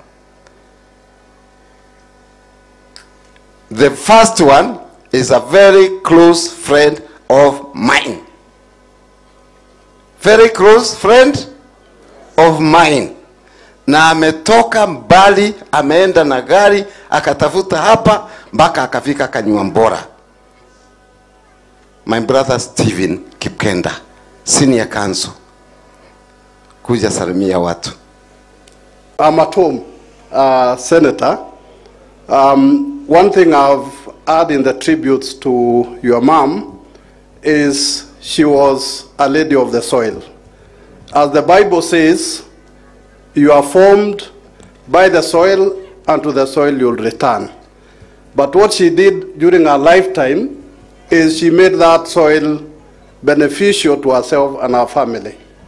And all of us, we've come from rural setting where our parents struggled to educate us. I did not see any difference between Canon Penina and my own mother. So it replicates through the lifeline of all of us. And what I'm going to say to the new generation, the Gen Z, is that we aspire to technology. But the basic of everything is the soil. The wealth is there. Look at it and apply technology to make yourself better and for your community to be better. So thank you very much, and God bless you. Thank you very much. Apigiwe makofi. My friend amekuja safari mrefu. Now, when Engineer Moveredi was talking, you know the brothers-in-laws are many. I would like Mheshimiwa Mereti, Petke Mereti, to stand up and wave as my brother-in-law. Huyo ni brother-in-law wangu. Ndiyo senior brother wa Dr. Hilda Kivuti. Now, I don't know what to do. Kwa sababu kwa pati yetu ya Mbasi, naona wandosi wote wako hapa. And I don't want all the bosses to speak. Sindio? Ndiji? Wapi Keo na wengine? Can you please with chair? I'll let national chairman is there, secretary general kuja hapa represent the whole bus, including myself. I'm the big boss. Sisi wengine tusimame to wave. Bosses of the bus, hata mimi, I'm party leader.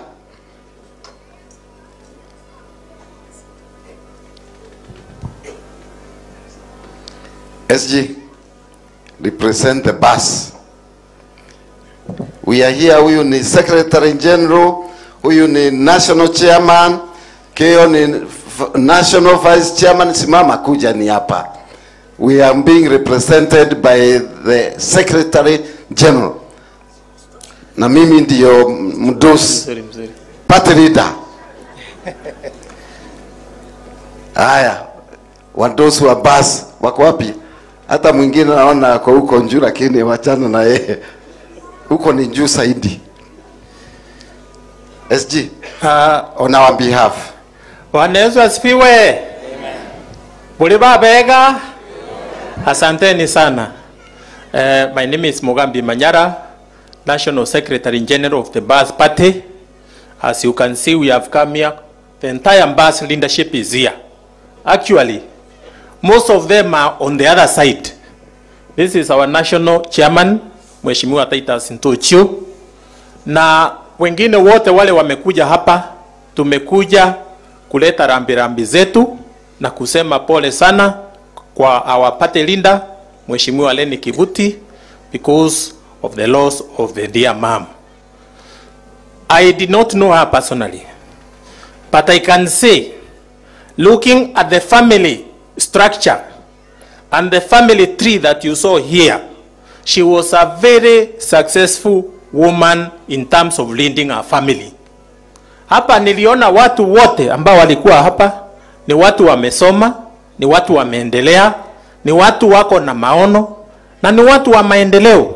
And that I think is what someone requires to do in life. So you are just a minute.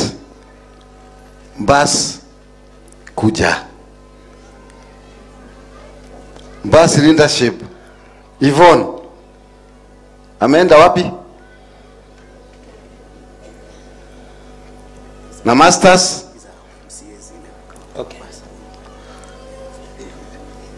Tunaweza wacha Mbasi leadership in the county assembly.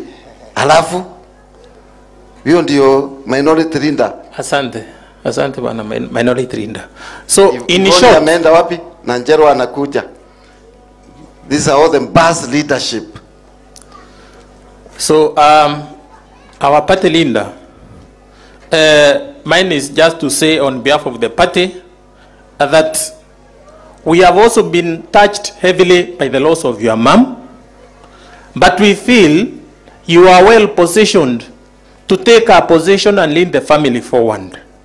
And in fact, we have no doubt in our heart that you will be able to carry that big responsibility of ensuring this family moves forward. And all the Mbas members who are here, perhaps I should take this opportunity to say that Mbas, as a new leadership, led by our national party leader, Mheshimiwa Lenny Maxwell Kivuti, who is here. And in fact, we will be coming to Embu and Mbere to popularize the party. In preparation for the next election, I was here myself 2 days ago during the elections, and I saw what happened. We know we won. I was here myself. I have no doubt we won. I was in charge of one of the polling stations where less than 100 votes were cast. But in the end, over 350 votes were announced as cast in favor of the candidate whom you know. So, in all fairness, I can say there was a lot of injustice. But next time, what I would like people to do, musipige kula na kwenda nyumbani, munangojea hapo nje, munachunga kura zenu mpaka zinahesabiwa na munajua ukweli umetoka wapi. With those few remarks, thank you very much. May God bless you.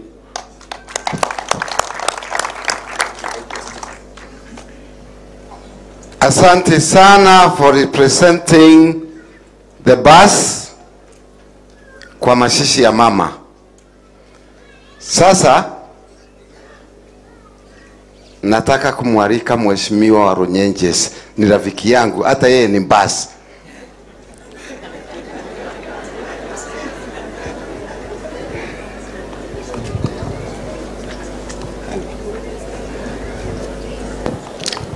The entire fraternity of the clergy, led by our bishop, Right Reverend Mashamba, na viongozi wote ambao wako hapa, former Interior CS Dr. Fred Matiang'i, aliyekuwa speaker wetu na speaker wangu pia Mheshimiwa Muturi, na pia viongozi wote ambao wako hapa including the MCS na Wakristo wote. Bwana Yesu asifiwe. Bwana Yesu asifiwe. Gethia yugo ni ndo wa mwathani muriaro. Mimi naitwa Mushangi Karemba. Mimi ni mbunge wa kule Runyenjes, na Runyenjes na Mbere North ni majirani. Nimekuja hapa kwa sababu kama vile Lenny Kivuti amesema, Lenny Kivuti is my friend. We got to know one another kwa hii mambo ya siasa wakati nilikuwa mdogo sana kwa siasa. I would say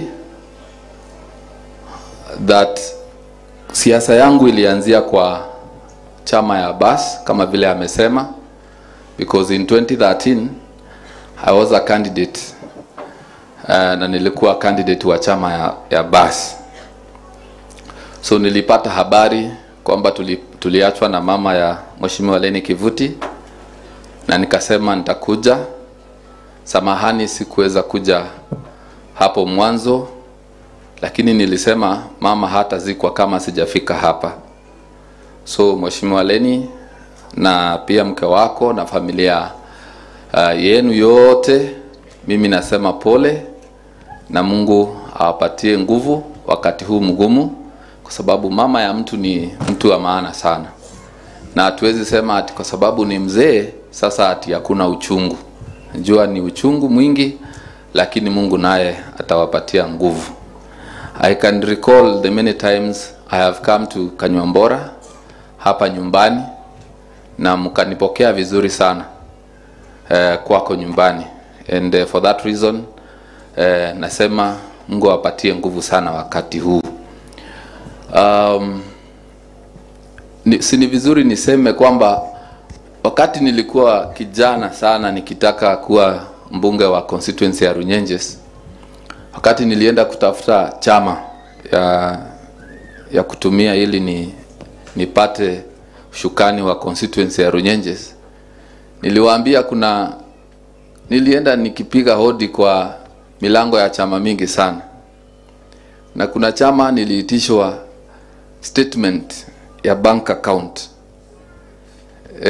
because they needed a person who had something kwa bank, but unfortunately the figure that was reading in my bank account could not allow me to be admitted as a member of that party and run as their candidate. But the moment I came and approached Lenny Kivuti, I was not asked how much money I had. I was given a ticket, and through that ticket I launched my campaigns, and we conducted and ran a very, I would say, even though I didn't win that time, we conducted a very successful campaign which I will never forget. So mimi sitaki nizidi hapo. Tulikuwa huku tukiongea mambo ya siasa, na nilisema mambo ya siasa haitanizuia kuja kuambia rafiki yangu pole kwa kuachwa na mama yake, kwa sababu siasa sio uadui. Ama namna gani? Mungu awabariki sana. Asante. Asante. The party you went to and was asked the statement, JB was not the party leader then. Amekuwa party leader recently. Sasa I want to bring forth, na Ivoni amekuja late. We were already lining up here. We were represented by the SG. In the interest of time, I want to introduce another friend of mine. Ni senator kama mimi, na ni senior council kama another friend of mine. Ni senator wa Nyamira, Okongo Mugeni. Karibu. Karibu mbele.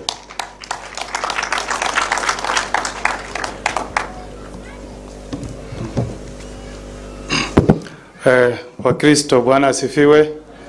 Watu wa Efurori, Bwana asifiwe. Bwana asifiwe tena. Tusalimiane hivi, salamu ya Wakristo kutoka Nyamira.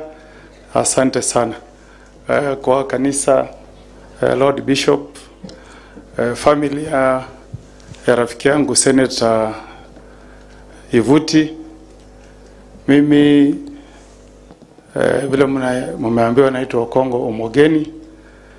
Nimesafiri kutoka mbali sana, kaunti ya Nyamira, kuja kusema pole kwa familia ambayo imempoteza Canon Penina. Hiyo ndio mambo ambayo imenileta hapa. Kwa hivyo kwa familia yote kiongozwa na Mheshimiwa Lenny Ivuti, Profesa Banzi Mati, dada yetu Ani Njoki, ndugu yetu Patrick Njeru, dada yetu Jennifer Njagi, dada yetu Dora ambaye hakuweza kufika, na our last born Clara Kagendo. Kwa niaba yangu, familia na watu wa Nyamira, nawaambia pole sana kwa kumpoteza mama. Nimeketi hapa, nimesikiza vile watu wameongea kuhusu mama, na kwa kweli ukisikia wajukuu wakisoma historia ya mama na wakilia, inamaanisha kwamba alikuwa ni mama ambaye alikuwa anapenda familia yake sana. Pili, nimeona kwamba ni mama ambaye alikuwa anapenda sana kazi ya kanisa. Kwa hivyo tumempoteza kiongozi ambaye alikuwa mtu analinda familia na ambaye alikuwa anasaidia kujenga kanisa yetu. Kwa hivyo kwa familia yote mimi nasema pole sana. Natambia nimekutana na marafiki wangu wengi. Mheshimiwa Karemba tunafanya naye kule bungeni. Huyu Attorney General tumefanya kazi naye. Sisi na yeye ndio tuliandika ile chapter ya judiciary tukiwa members wa task force ya judicial reform. Pia nimemwona rafiki yangu senator ambaye alikuwa waziri wa agriculture Mithika Linturi. Nafurahi sana kukutana na nyinyi wote. Pia nimekuja na rais wangu, rafiki yangu Mheshimiwa Dr. Fred Matiang'i. Nimesema hawezi tembea peke yake. Mnamkaribisha huku kwenyu Embu? Poleni, mimi najua nyinyi mko na huzuni, lakini sisi tunatembea tukitabasamu kwa sababu pia tulikuwa na by-election 3 kule katika kaunti ya Nyamira. Nyinyi nasikia mlipiga kura mkaenda nyumbani. Sisi tulipiga na tukalinda mpaka ikatangazwa. Kwa hivyo zile viti yetu 3 yote yenye kulikuwa na by-election sisi tulikataa. Pole. Kama kuna watu wa Wilibaro, sisi tulikataa maneno ya Wilibaro kule Kisii. Lakini kwa sababu pia nimesikia Lord Bishop ambaye umenirudisha kule Nyamira nikiwa nimekuwa na motisha vile sijawahi kuwa naye. Amesema kwamba tuendelee kuwa na vita ya kulinda nchi, vita ya kutetea watu wetu na vita ya kuhakikisha kwamba tunatetea kanisa. Sisi kule Nyamira tuliona mambo ya ajabu. Kiti ya MCA ilikuwa inatafutwa na chopa 6. Kiti ya MCA tukapiga hesabu, tukasema ile pesa ilitumika katika ward yetu ya Nyansiongo. Kama rais angekuwa na huruma, angelipia kila mtu pesa ya SHA wale wanakaa Nyansiongo mwaka mzima. Lakini hiyo pesa ilitumiwa kupea wananchi ati ndio washinde kiti ya MCA. Bishop, mimi nikirudi nyumbani nitaendelea na vita ya kuhakikisha kwamba tunakuwa na uongozi ambao unaweka mwananchi mbele. Juzi tumeona kule Marekani, kama mliona, kulikuwa na uchaguzi wa meya kule New York. Hakuna serikali ilitoa pesa kutembea hadi kuonga wananchi. Kule UK kumefanyika uchaguzi wa county council kama MCA 103 tangu Mei. Na 43 imechukuliwa na Reform UK opposition. Lakini serikali haitoki nje na kumwaga pesa ati inunue. Jameni, tusikubali siasa ambaye inakuja kutuchafulia uongozi wetu. Na maneno ya one term ni maneno iko kwa katiba. Sisi tunaishi Afrika. Attorney General utatuambia, as way back as 2014 kulikuwa na rais mwanamke Joyce Banda kule Malawi. Aliingia ofisini 2012 akajaribu kuongoza Malawi.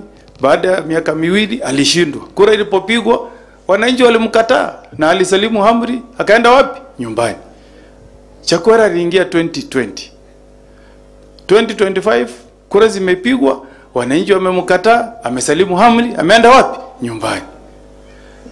Kule Liberia, George Weah alisema yeye atatengeneza Liberia iwe kama Europe. Akakaa miaka yake 7, kura zilipopigwa alishindwa na Rais Joseph na akaenda nyumbani. Hiyo ndio demokrasi ambayo tumepigania na ambayo tunataka.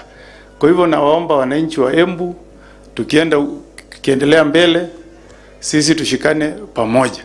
Sisi kutoka Nyamira, kutoka Kisii, tumeamua tunasimama nyuma ya waziri wetu wa zamani Dr. Fred Okengo Matiang'i. Si alifanya kazi mzuri akiwa waziri? Kwa hivyo sisi wote tushikane, tuone vile tutatengeneza Kenya ambaye tutafurahia sisi wote. Lakini mkitembea kwa siasa, mheshimiwa, msiende barabara mbili. Barabara mbili ilimshinda nani? Fisi. Mkichagua enda barabara moja. Kama sisi Nyamira tulienda barabara moja. Ule alikuwa UDA, hata tukimuongezea kura mara 3 haizi akashinda. Asanteni na Mungu awabariki. Asante sana Senator. Sasa nabakisha watu 2.5.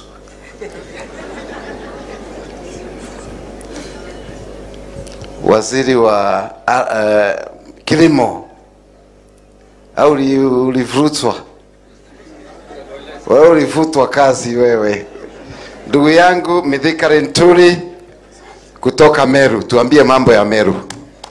Asante sana kwa familia ya Kivuti, mama aliyelala hapa, askofu aliyehubiri, ndugu Muturi, Matiang'i, viongozi wale walio hapa. Bwana asifiwe. Bwana asifiwe tena. Mimi nimekuja hapa kama rafiki ya Kivuti, sababu Kivuti nilikuwa na yeye mbungeni kabla ya kwenda Senate, na amekuwa rafiki yangu kwa muda mrefu, na hasa wakati huu msiba uliopatikana ama wakati mama aliitwa, mimi nilikuwa hapa mbele, na leo ndio naama na ndio nafunga virago kuondoka mbele. Niambie watu wa mbele wale nilikutana nao, asante sana kwa ukarimu wenu, na hasa yule alinipea pahali ya kuishi ndugu yangu Njiro. Thank you very much. I will not forget. So when this lady passed on, nilikuwa hapa na tulikuwa tumepanga kwenda mikutano na Kivuti. Kwa hivyo mimi naelewa ile uchungu alikuwa naye, na pia ile pigo kubwa hii familia ilipata kwa kifo cha Penina. Ndio nikasema nitakuwa hapa pamoja, encourage na mpaka tumpumzishe mama Penina. Mama Penina, kwa vile wengi wamesema, mimi nimekubali. She was a very spiritual lady. She was really a model. She has really nurtured very many, and those that believe in the Lord, and there's so much that I've been able to learn from what many have spoken about her. Mama, lala salama, enda vyema. You've really left a legacy, and at 91 years, we should all be very happy to celebrate the life of Mama Penina. Ukisikia mtu ameacha great grandchildren 150, si mchezo. Amefanya kazi, na kuna watoto wako hapa, wazazi wandogo, watoto wale ameacha. Kivuti sawa ni mzee. Kivuti, kaa chini nikuseme kitu kimoja about you, usiwe na wasiwasi, ama kama utaki uniambie. Sababu nimesikia azimio yako ambaye mama angetaka kuona, ambaye haingetimia akiwa hapa. Watu wa hapa Embu County na hata watu wa hapa Mbeere North, I want to mention before I leave that you have great leaders in this county. Kivuti and Muturi are your sons, and I believe ni watu ambaye wako na maono na pia uchungu wa hali yenu. And why I've told you respectively Kivuti is because I want to really put this matter in context. Yeah, what my brother Senator Omogeni has sent our lost cousins from that side of Kisii. Omogeni, 14 days imekuwa hapa campaign ya hapa. Wewe umeona chopa 16 hapa, hata Kenya 1 ilikuwa imepeanwa ikuje ile Air Force. Tumeona vifaru hapa kuya kupigana kutafuta kiti ya mbunge. 600 million has been spent kutafuta kiti ya MP. 600 million. In normal circumstances, au nimeomba kura, we spend Karemba hoteli wanatumia kama milioni 10 kutafuta kiti ya constituency. 600 million means 60 members of parliament. Ile pesa imetumika hapa Mbeere North. My brother, don't lose hope. JB, don't lose hope. Tumepewa very encouraging ones by the bishop. I will leave Mbeere with my hand too high, because I know from where I sit, and the Secretary General of Mombasa sent, because he was one of our teams from Meru that came to see what was happening in Mbeere as brothers, because we've known as Merus even when there was a struggle for independence. Our community, we had 1 or 2 traitors here and there. Lakini the Embu people were never traitors. Hakuna siku na watu wa Embu hawajai kuwa wasaliti. Na watakia mema, tuendelee kusaidiana, but come 2027 I can tell you and I can swear, standing here, whatever we saw will not be repeated again, because nobody will have that kind of machinery and power and money to spend on one seat. And I will tell you, Ruto will be a one-term president. Asanteni sana na Mungu awabariki na tuendelee kuombeana. Thank you. Haya, unajua you cannot tell people what to say. You let them say. Si ndivyo? I know I may not have recognized a lot of my friends who are here. I can see the Kerema family somewhere. I can see another family somewhere. 1, 2, 3. Na nimeona wengine laini ya 3. Na nimeona wengine pale. Please feel appreciated. I appreciate all of you. All of you. Hata wale wako nyuma wote. I appreciate you. Sasa naomba my brother JB. Nilikuwa toa na ninua JB when the mother died. I was the spokesman. I want him to be a spokesman for my mother. Haya. Thank you. Asante sana ndugu Lene. To the family of Nicodem, the family of Gongi, to all of us,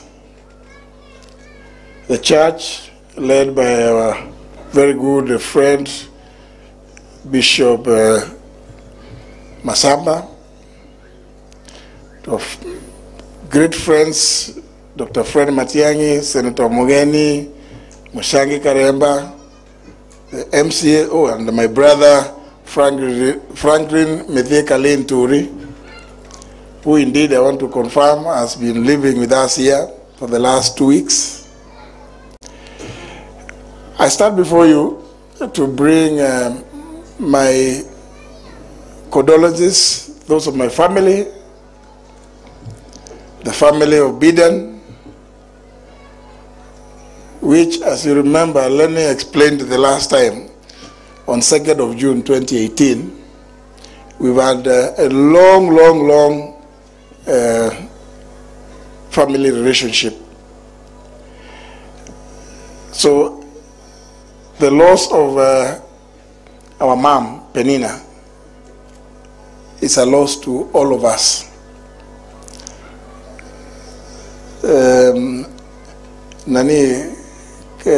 Kiruguto's daughter spoke very well and saying that she has known Shosho for as long as she was born. It cannot be otherwise, because she is so young. So when she said that, I wondered how else could it have been. Yeah, she has known her since she was born, because she was born much later, much later. If it was much later after me, it must have been much later. And I started to confirm many of the things that have been said about our mom, because I don't see many of these people are fairly young. Even looking at Imanyara and Toshio, naona ni vijana. Sisi tulikuwa tukiwa watoto wadogo. Isaac Mushiri, Jango, tukiwa vijana wadogo sana. Mimi na Lenny, tulikuwa tunakuja pale mbeleni hapa jioni, kuja iko kitu friend naitwa Woshokora, unazungumziwa mambo ya Biblia kila siku jioni ndio ukue vizuri. So what has been said about her and religion and love for God is true. It started so long ago.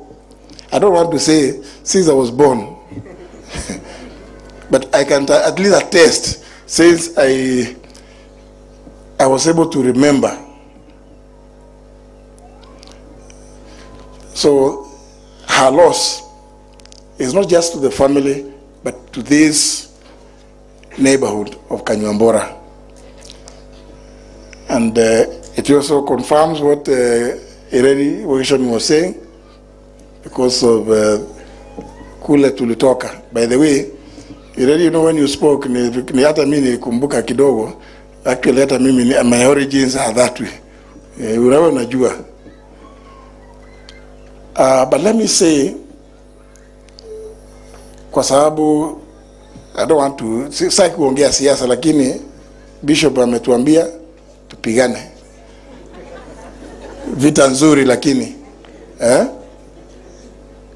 There's some small relic that I always remember.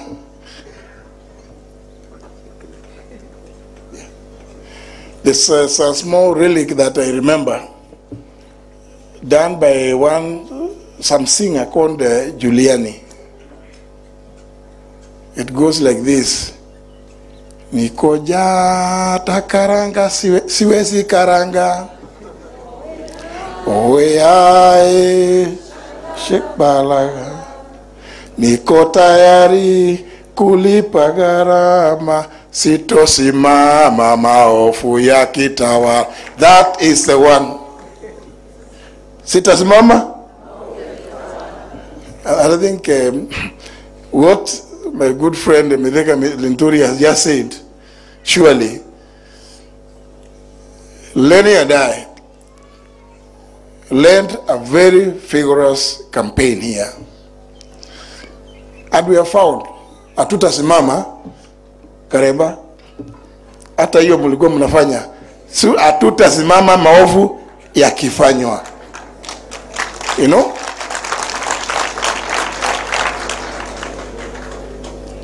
Blatant violation of not just the laws governing elections, but the supreme law of the land, the Constitution. Why would the Constitution provide that voting shall be by secret ballot, and nobody wants to follow that? I'm not giving evidence, because that will come in the appropriate forum. Yeah, we will be providing that evidence. Lakini kwa sababu lazima vita tuendelee kupigana kuhakikisha kuna utawala mzuri, sitasimama maovu ya kitawala. With those few remarks, in the interest of time, I want to pray and wish that our mom finds eternal rest, and we know she's in the right place with the Lord. Allow me, ladies and gentlemen, to invite my good friend, my brother, Dr. Fred Okengo Matiang'i.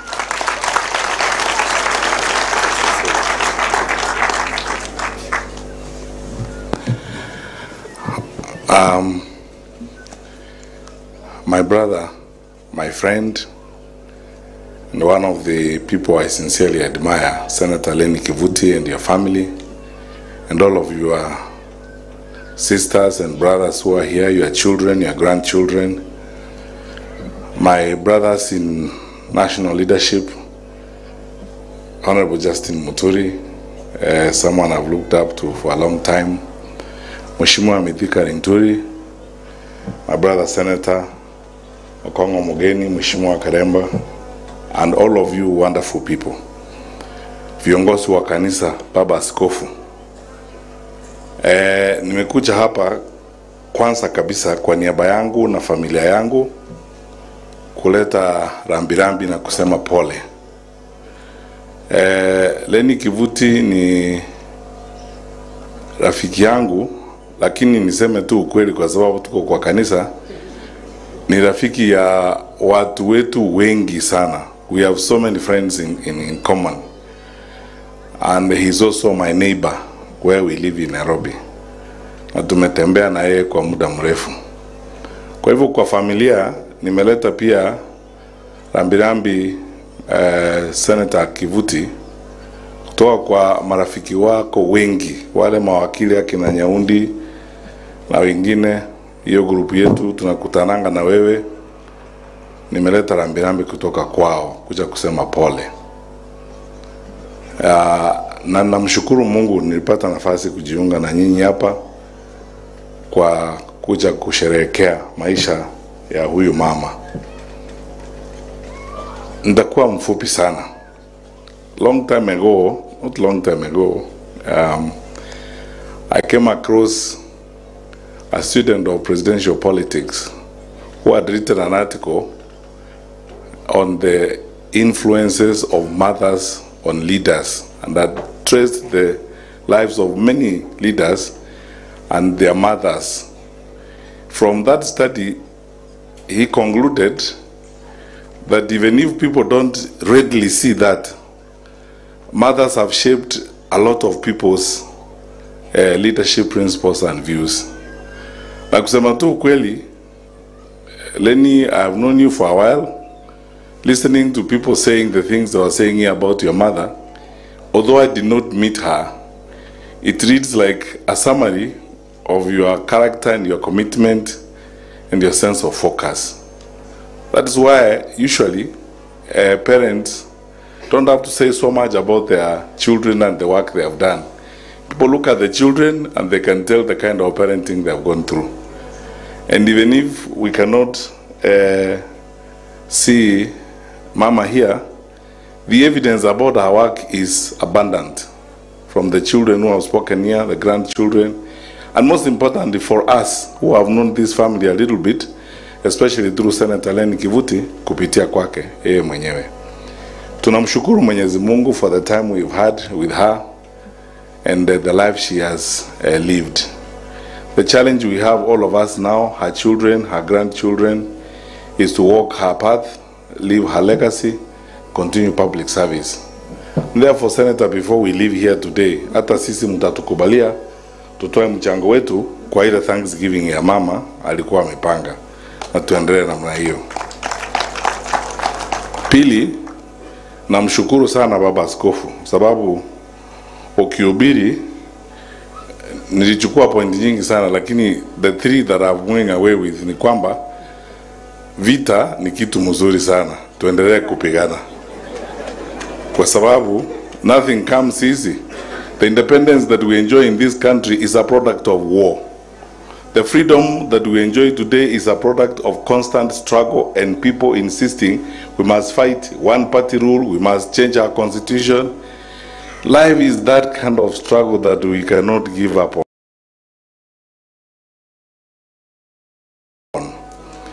And now, during this day and age,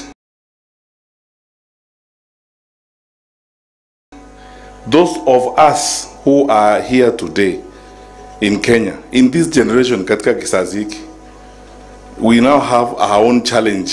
There is something we must deliver during this generation. Yale mambo tumeona wiki hii ni ajabu. I'm telling you, ni ajabu. Acha sisi hiyo maneno Senator amesema, ile vita tumepigana huko, ti watu wanazurura. Ward ni village mbili, unaweza kutembea ward hivi mara 3 kwa siku moja. Watu wanaingia huko na mandege na kishindo na madoido and arrogance, kutoa pesa, kujigamba, kusema sisi ndio serikali, hakuna kitu mtafanya na mambo kama hayo. The founders of this nation, the people who actually fought for the independence of this country, must be turning in their graves to see what we are seeing now. Unprecedented abuse of state power, an incredible misuse of public resources, and arrogance that has not been seen recently from government. Mimi nataka kuwashukuru wananchi wa Mbeere North. Kwa niaba yangu na wale wenzangu ambao tuko katika upinzani, Mheshimiwa Kalonzo Musyoka, Mheshimiwa Rigathi Gachagua, Mheshimiwa Martha Karua, Mheshimiwa Eugene Wamalwa, Mheshimiwa George Natembeya, na wale wengine tunakaa nao pale viongozi, tuko pamoja. Mheshimiwa Justin Muturi ako hapa, Mheshimiwa Mithika Linturi wako hapa. Wananchi wa Mbeere North, be happy and proud of yourself. Mumepigana kwa ujasiri. You have resisted this arrogance. Na mmesimama imara kabisa. Na yale yote ambao tuliona huko Malava. Mimi nawauliza wenzangu, sometimes I prefer to be very specific and polite in dealing with these issues. Power comes and goes. Ask me, I was Minister for Interior one time. And I coordinated national government functions. I understand government. There's nothing I don't understand. The kind of things we are seeing here are going to destroy our country. Na niseme tu kweli hapa hadharani. I normally see people circulating my clips of things I said in 2022. I said tutakuwa na shida hii. Sasa wakati mambo imeingia, I see people circulating those clips. Don't circulate this one when we have gone in trouble, because I'm saying this openly today hapa kutoka mbele. Tukiendelea namna hivi vile tunaendelea, we are headed the wrong direction na tutaharibu nchi yetu sisi wenyewe. Hii siasa hii ni siasa ya kubomoa nchi. Ni mambo ya kiburi, kubeba mali ya serikali, pesa ya umma, kujipiga kifua hapa kwa viongozi, kudharau maoni ya wananchi na kura za wananchi, ili sasa wewe uwe na nia yako and you have your way whatever it takes. Let me tell you, my brothers and sisters, especially those of you, my fellow citizens and my brothers and sisters in government. Those countries where you have seen wananchi wanaamuka asubuhi, wanaenda kwa manyumba ya mawaziri, wanachoma manyumba, wanachoma mafamilia, they start like this. Wanaanza namna hii. Hii shida mumeona kwa manchi jirani na huku namna hii. Inaanza namna hii. Unafikiri ni mchezo, unaanza namna hii.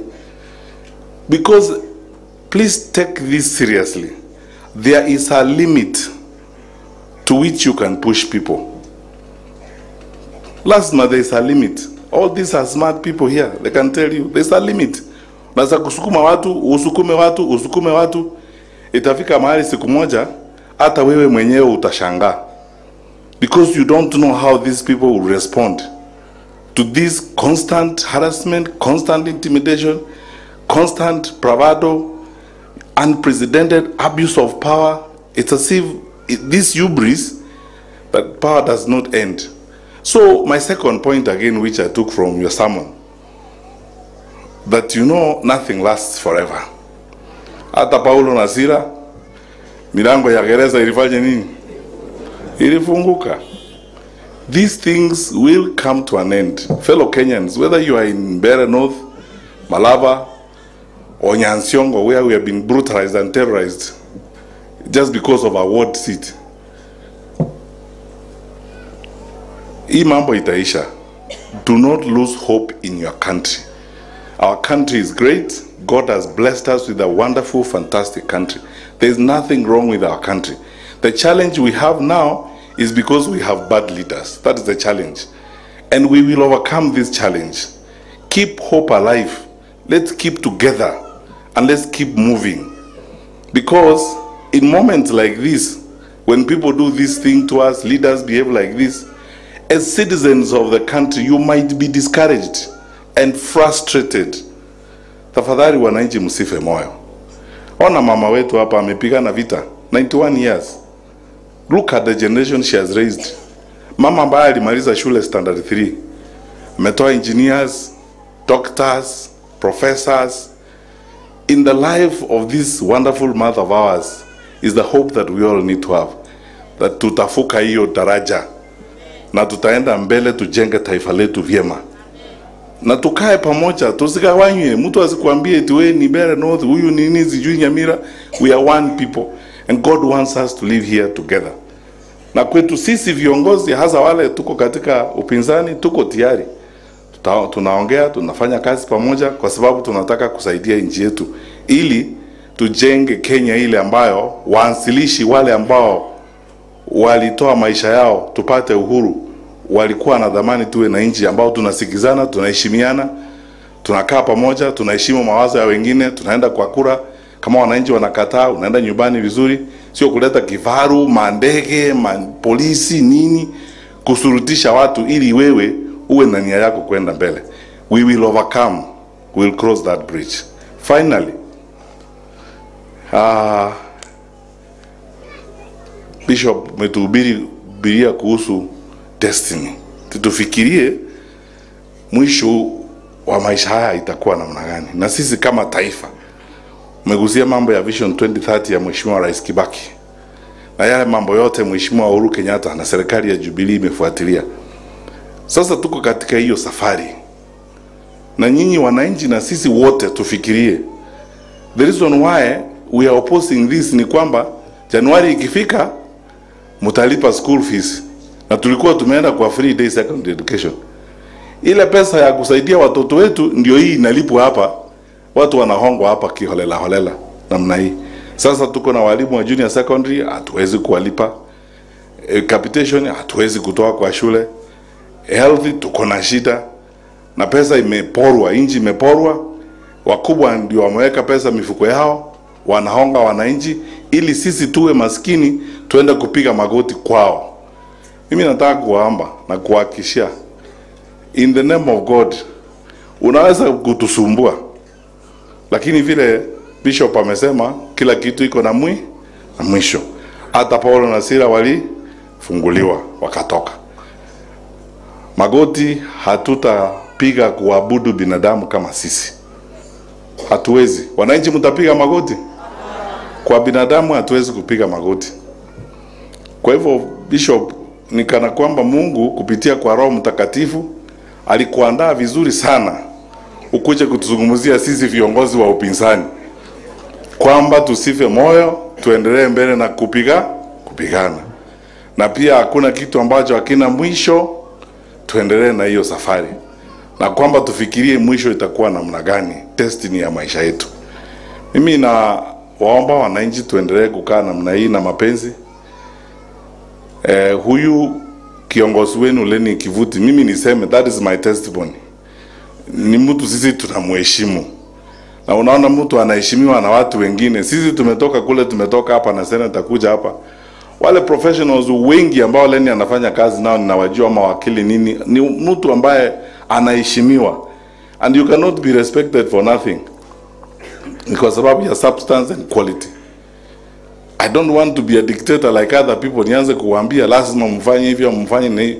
Mimi kama ningekuwa hapa, ningempigia kura kwa gavana. Msema tu kweli. Lakini hiyo ni kauli yenu ya kunaje. Mimi nyinyi ndio mnakata, lakini mimi nimewaambia maoni yangu vile mimi naona. Na kwa sababu nimemjua kwa muda mrefu na tumekuwa pamoja na tunaendelea. Nyinyi ndio mtakata hiyo kauli, lakini mimi nimewaambia tu ile maoni yangu vile naona. Na namuombea na ninawaombea nyinyi wote ndugu na dada.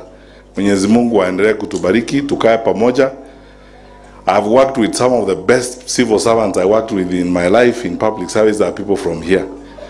Magu Mutindeka, one of my best regional commissioners, Murithi Kangi. Kulikuwa na mama nilikuwa na yeye hapa TSC, very solid people. My heart is in the right place. I have a lot of love for people in this particular part of the country. I really love you, and when we have come together tunaongeanga mzuri sana, naona tunakubaliana mambo mingi. Na baada tumemaliza maneno ya mama, Mheshimiwa Kivuti atatupangia siku moja, tutakuja sasa kuambiana hizo stories zetu vile tunataka kwenda mbele. Alafu tupangane, tuone kuhakikisha kwamba hii one term sio kusema, it's executed and it actually becomes a reality.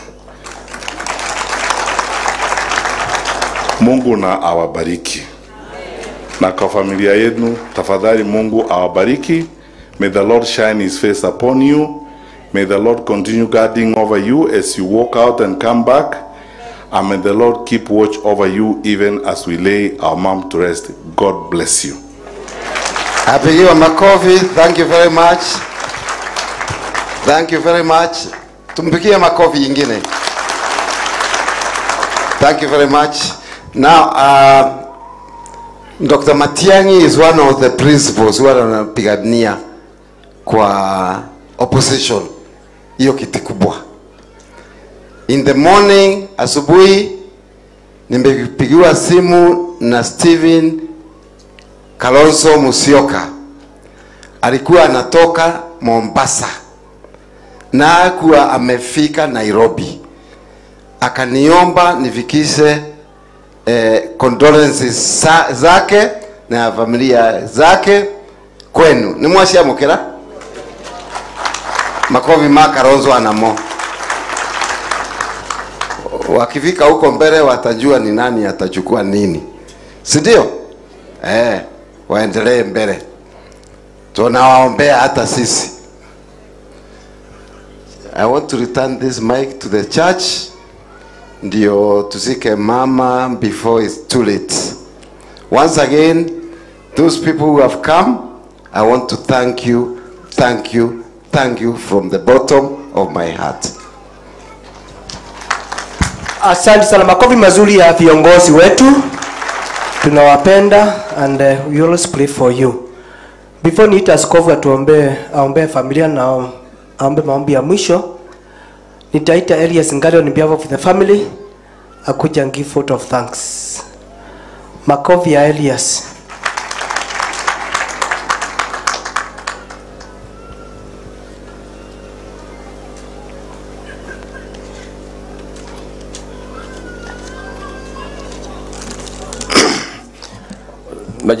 Kwa majina mimi naitwa Elias Ngari. Mimi ndio hiyo jina umesikia hapa, Nicodemus. Mimi ndio Nikodemu Ngari Maganjo, na aliyelala hapa ni mama yangu, ni mtoto wangu. Kwa hivyo niko na huzuni na tumekuwa tu marafiki sana na yeye. Niko hapa kwa kazi kidogo kwa sababu naona saa zimeisha. Kwanza ningependa kumshukuru Mungu kwa maisha ambayo alitupatia ya kuishi na mama yetu. Miaka 91 sio mchezo. Kwa hivyo asante Mungu kwa miaka ambayo umetupatia ya kuishi na mama yetu Penina. Tena ningependa kushukuru kanisa church ikiongozwa na bishop wetu Profesa Mashamba kwa kupata time ya kuweza kuja na kushiriki na sisi katika siku ya mwisho ya mama. Asante sana bishop. Pia mchungaji wetu kwa hii kanisa Wilson Mugo, asante kwa ile kazi ambayo umefanya. Umekuwa kielezo kizuri katika hii kanisa yetu na umefanya kazi ya maana. Endelea hivyo. Na pia umeshirikiana na familia ya Nicodemus katika hii masafari yote ya mwisho ya mama. Pia ningependa kuwashukuru wachungaji wote ambao wanashirikiana naye katika hii kazi, ambao wamekuwa mkishirikiana katika mipango yote ambayo imekuwa ikiendelea.